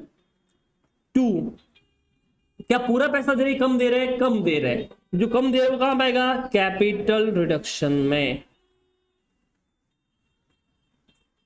और जो दे रहे हैं वो टू कैश, बट क्या कैश में दे रहे हैं कि शेयर इश्यू कर रहे हैं? शेयर। तो to equity share capital account, ऐसा। अब अमाउंट की बात करते हैं, ठीक है, अमाउंट कैसे निकलेगा वो देख लीजिए। तो क्वेश्चन ने क्या बोला है पता है कि अगर तुम्हारा क्लेम 60 रुपए का होगा तो जो तुमको शेयर्स मिलेगा, जो शेयर्स मिलेगा इक्विटी शेयर कैपिटल मिलेगा, इक्विटी शेयर कैपिटल मिलेगा, उसमें तुमको मिलेंगे 4 शेयर। कितने शेयर मिलेंगे? एक का वैल्यू 7.5 रुपए। तो बताओ कितना वैल्यू दिया अपन ने? 30 रुपीज। तो 60 रुपए मैं तुम्हारे मांग रहा हूं, तो मैं उसके बदले 4 शेयर तुमको दूंगा 7.5 वाले, मतलब 30 रुपए दूंगा। तो अगर मैं तुम्हारे 2,25,000 मांग रहा हूं तो कितना दूंगा? क्रॉस मल्टीप्लाई कर सकते हो। अरे 60 के बदले 30 मतलब 50% हो गया। तो 2,25,000 के बदले कितना देंगे अपन उनको? 1,12,500। तो ये बताओ अगर हम 1,12,500 देंगे तो कितना नहीं देंगे? 1,12,500। तो ये 1,12,500 कैपिटल रिडक्शन में आ गया। क्या बोला? वापस समझो। आप मेरे 60 रुपए मांग रहे हो। कितने मांग रहे हो? 60। तो मैंने बोला मैं तुमको 4 शेयर देगा 7.5 रुपए वाला। तो ये तो उससे क्या फर्क पड़ता है ना। आप ये बोलो कि आपका वैल्यू कितना हुआ। जैसे यू समझिए, आप 1,000 रुपए मेरे मांग रहे हो। कितने मांग रहे हो बेटा? 1,000 रुपए मांग रहे हो। कितने मेरे पास पैसे मांग रहे हो? 1,000 रुपए। मैंने बोला कि बदले में मैं आपको 10 कितनी 10 पेन दूंगा। ठीक है, तुम खुश हो गए, अरे वाह 10 पेन आएगी। पर क्या पेन इंपॉर्टेंट होगा? वैल्यू इंपॉर्टेंट है। अब उस पेन, एक पेन का वैल्यू 10 रुपया। तो 10 पेन 10 रुपए वाली, मैं कितना पैसा दे रहा हूं? 100 रुपया बस। और फिर मत मांगना, चलेगा तुमको? क्या पूरा वैल्यू कम दिया? तो मान लो मैं तुम्हारे 1,00,000 रुपए मांग रहा हूं। क्या मांग रहा हूं? मैं बोला मैं आपको उस 1,00,000 रुपए के बदले 50,000 चीजें दूंगा। कितनी चीजें दूंगा? ठीक है, चलेगा? क्या वैल्यू कि 50,000? क्या मैं बोला चॉकलेट 1 रुपए वाली। तो आपके 1,00,000 के बदले मैं आपको कितना दे रहा हूं? 50,000 दे रहा हूं ना। 50,000 क्या फर्क पड़ता है? चॉकलेट दे रहा हूं, एक का चॉकलेट वाला कितना है? 1 रुपया। तो 1,00,000 के बदले 50,000 ही दिया।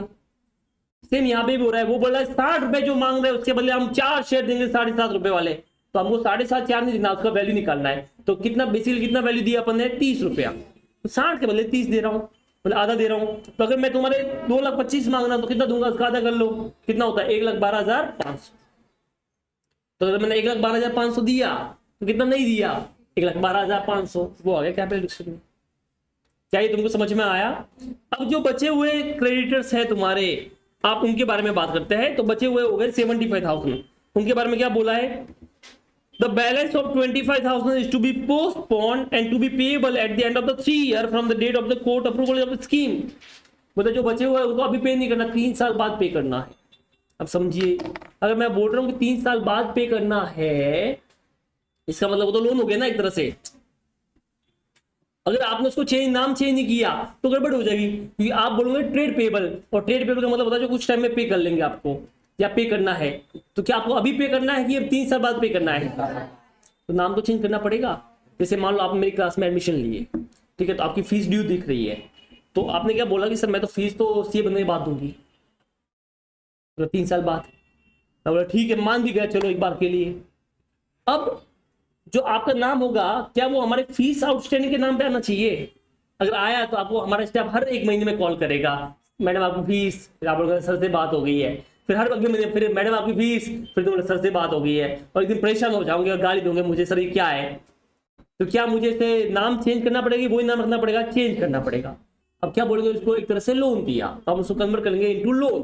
तो अपनी जो ट्रेड पेबल है, क्या हमको उसको अभी पे करना है कि 3 साल बाद पे करने वाला है, तो है तो लायबिलिटी, बट हम उसका नाम चेंज कर लेंगे, नाम क्या रहेंगे उनका, लोन। तो अभी अब क्या करेंगे, जो बैलेंस बचा था वो ट्रेड पेबल को हटा देंगे, तो unsecured trade payable account debit, ठीक है, कितना 75 ना, और इसको नाम क्या रखेंगे इसका, लोन टू लोन अकाउंट। ये लायबिलिटी की लायबिलिटी रहेगी, लायबिलिटी 75। अब कुछ लोग इन दोनों एंट्री को मिक्स भी कर सकते हैं, like unsecured trade payable account debit 3 lakh का, to capital 1,12,500, to equity capital 1,12,500 और टू लोन 75,000, ऐसे भी कर सकते हैं तो भी चलेगा। तो मैंने 2 अलग किए दोनों पॉइंट के हिसाब से। क्या ये आपको समझ में आया? तो जो अपना था उसको किसमें कन्वर्ट कर लिया, लोन में कन्वर्ट कर लिया, क्योंकि 3 साल बाद पे करने वाले हैं तो उसको लोन ही बोलेंगे अपन। समझ में आया तुमको? आगे बढ़ते हैं। आगे बोला uncalled capital is to be called up, जो अनकॉल्ड कैपिटल उसकी कॉल्ड अप कर लिया अपन ने, तो पैसा मिल गया। तो अब कॉल्ड अप करने की एंट्री आपको पता है क्या होती है, नॉर्मल क्या एंट्री होती है बताओ, bank account debit to equity share capital. कितनी थी अनकॉल्ड कैपिटल, 6,000 शेयर्स इंटू 30 रुपया, 1,80,000, कितना था बेटा, 1,80,000, तो कॉल्ड अप कर ली। उसके बाद क्या हुआ वो पढ़ो, उसके बाद बोलता है कि अब कॉल्ड अप तो हो गया, अब 52.5 रुपीज पर शेयर कैंसिल कर दिया और शेयर को 7.5 रुपए का कर लिया।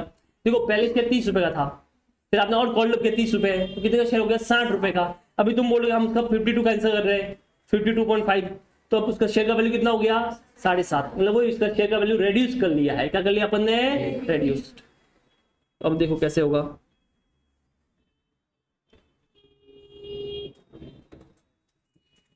Equity share capital account debit, ठीक है। अब बेटा ये 60 का हो चुका, 30 पहले ऑलरेडी पेड था, 30 का भी एंट्री पास किया तो 60 का हो गया। टू जो न्यू इक्विटी शेयर कन्वर्ट कर रहे हो उसका वैल्यू कितना है, 7.5, ऐसा। तो बचा हुआ तुम्हारा फायदा हो गया, तो टू कैपिटल रिडक्शन अकाउंट 52.5, ये पर शेयर की बात की। अब कितने शेयर है तुम्हारे पास में, 6,000 शेयर्स, तो 6,000 शेयर्स थे, तो करो 6,000 इंटू 60 कितना होता है, 3,60,000। तो देख लो 1,80,000 का कैपिटल पहले था, अब देखो बैलेंस शीट आपने बनाई है बेटा, ये देखो ये 1,80,000 का कैपिटल पहले था, अभी आपने 1,80,000 की एंट्री और पास की इधर ये वाली, तब कैपिटल कितना हो गया, 3,60,000, तो 3,60,000 से डेबिट हो गया। समझ में आया? टू इक्विटी शेयर कैपिटल, अभी तुमने 7.5 का वैल्यू कर लिया, तो 6,000 इंटू 7.5 करो कितना होता है, 45, और बचा वो 6,000 इंटू 52.5 कर लो, ऐसा। ठीक है, तो मैं यहाँ पे लिख भी देता हूँ कि आपके जो शेयर्स, पहले मैं यहाँ पे लिख देता हूँ कि आपके पास शेयर्स जो थे वो 6,000 शेयर्स थे, इंटू 60 रुपए का उसका वैल्यू था एक का, तो 3,60,000 हो गया था। अब आपने 6,000 शेयर्स का वैल्यू जो है वो 7.5 रुपए कर लिया है, और जो फायदा हो गया वो 6,000 शेयर्स पे कितना फायदा हो गया, 52.5 का। समझ में आया? मतलब देखो मैं कंपनी हूं, मैंने आपको शेयर्स दिए थे, तो मैंने 60 रुपए का शेयर्स दिया, बट मैंने 30 रुपए आपसे लिए थे। कितने लिए थे, 30 रुपए, पर मैंने आपको राइट पूरा दिया, तो वो अनकॉल्ड था। अभी मैंने वो राइट मांग लिया, मैंने दे पैसे दे, तो अब मैंने आपसे पैसे भी ले लिए, तो अब बताओ कितना हो गया वैल्यू, 60 रुपए हुआ। अब मैंने बोला 60 रुपए का वैल्यू मैं कम कर रहा हूँ, क्योंकि हालत नहीं है इतने देने की वापस, तो अब मैं उसका वैल्यू कम कितना कर रहा हूँ, 7.5 रुपए तक। तो बचा वो मेरा फायदा हो गया 52.5 का। ये पर शेयर था, हमारे पास में 6,000 शेयर्स थे, मल्टीप्लाई कर दो आंसर आ जाएगा। समझा आपको? चलिए बस हो गया, आगे क्या बोला है, खत्म। तो अब आपको 2 काम लास्ट में हमेशा करने हैं, आपको पता है क्या, एक तो लॉस को राइट ऑफ करना है, तो एंट्री विल बी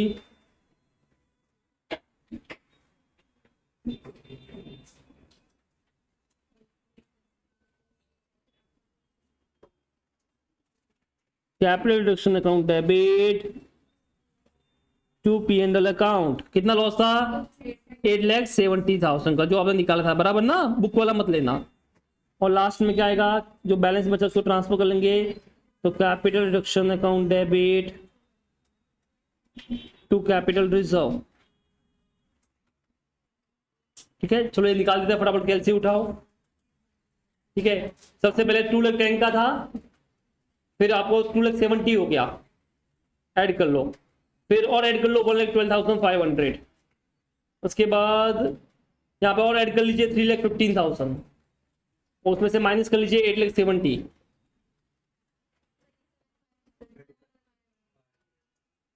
तो ये 37,500 का बैलेंस बच गया और ये आपने ट्रांसफर कर लिया। बोलो समझ में आया ये वाला? तो बेसिकली इसमें बस वो थोड़ी एक तो ट्रेड पेबल वाला ये वाला पॉइंट था और ए और बी का था, बाकी तो कुछ था नहीं खास। डन, चलो कॉपी कर लो फटाफट। तो ये तो हो गया आपका ये वाला, ये वर्किंग नोट में कर लेना। ठीक है, ये वाला जो है बाद में कर लेना एज अ वर्किंग नोट।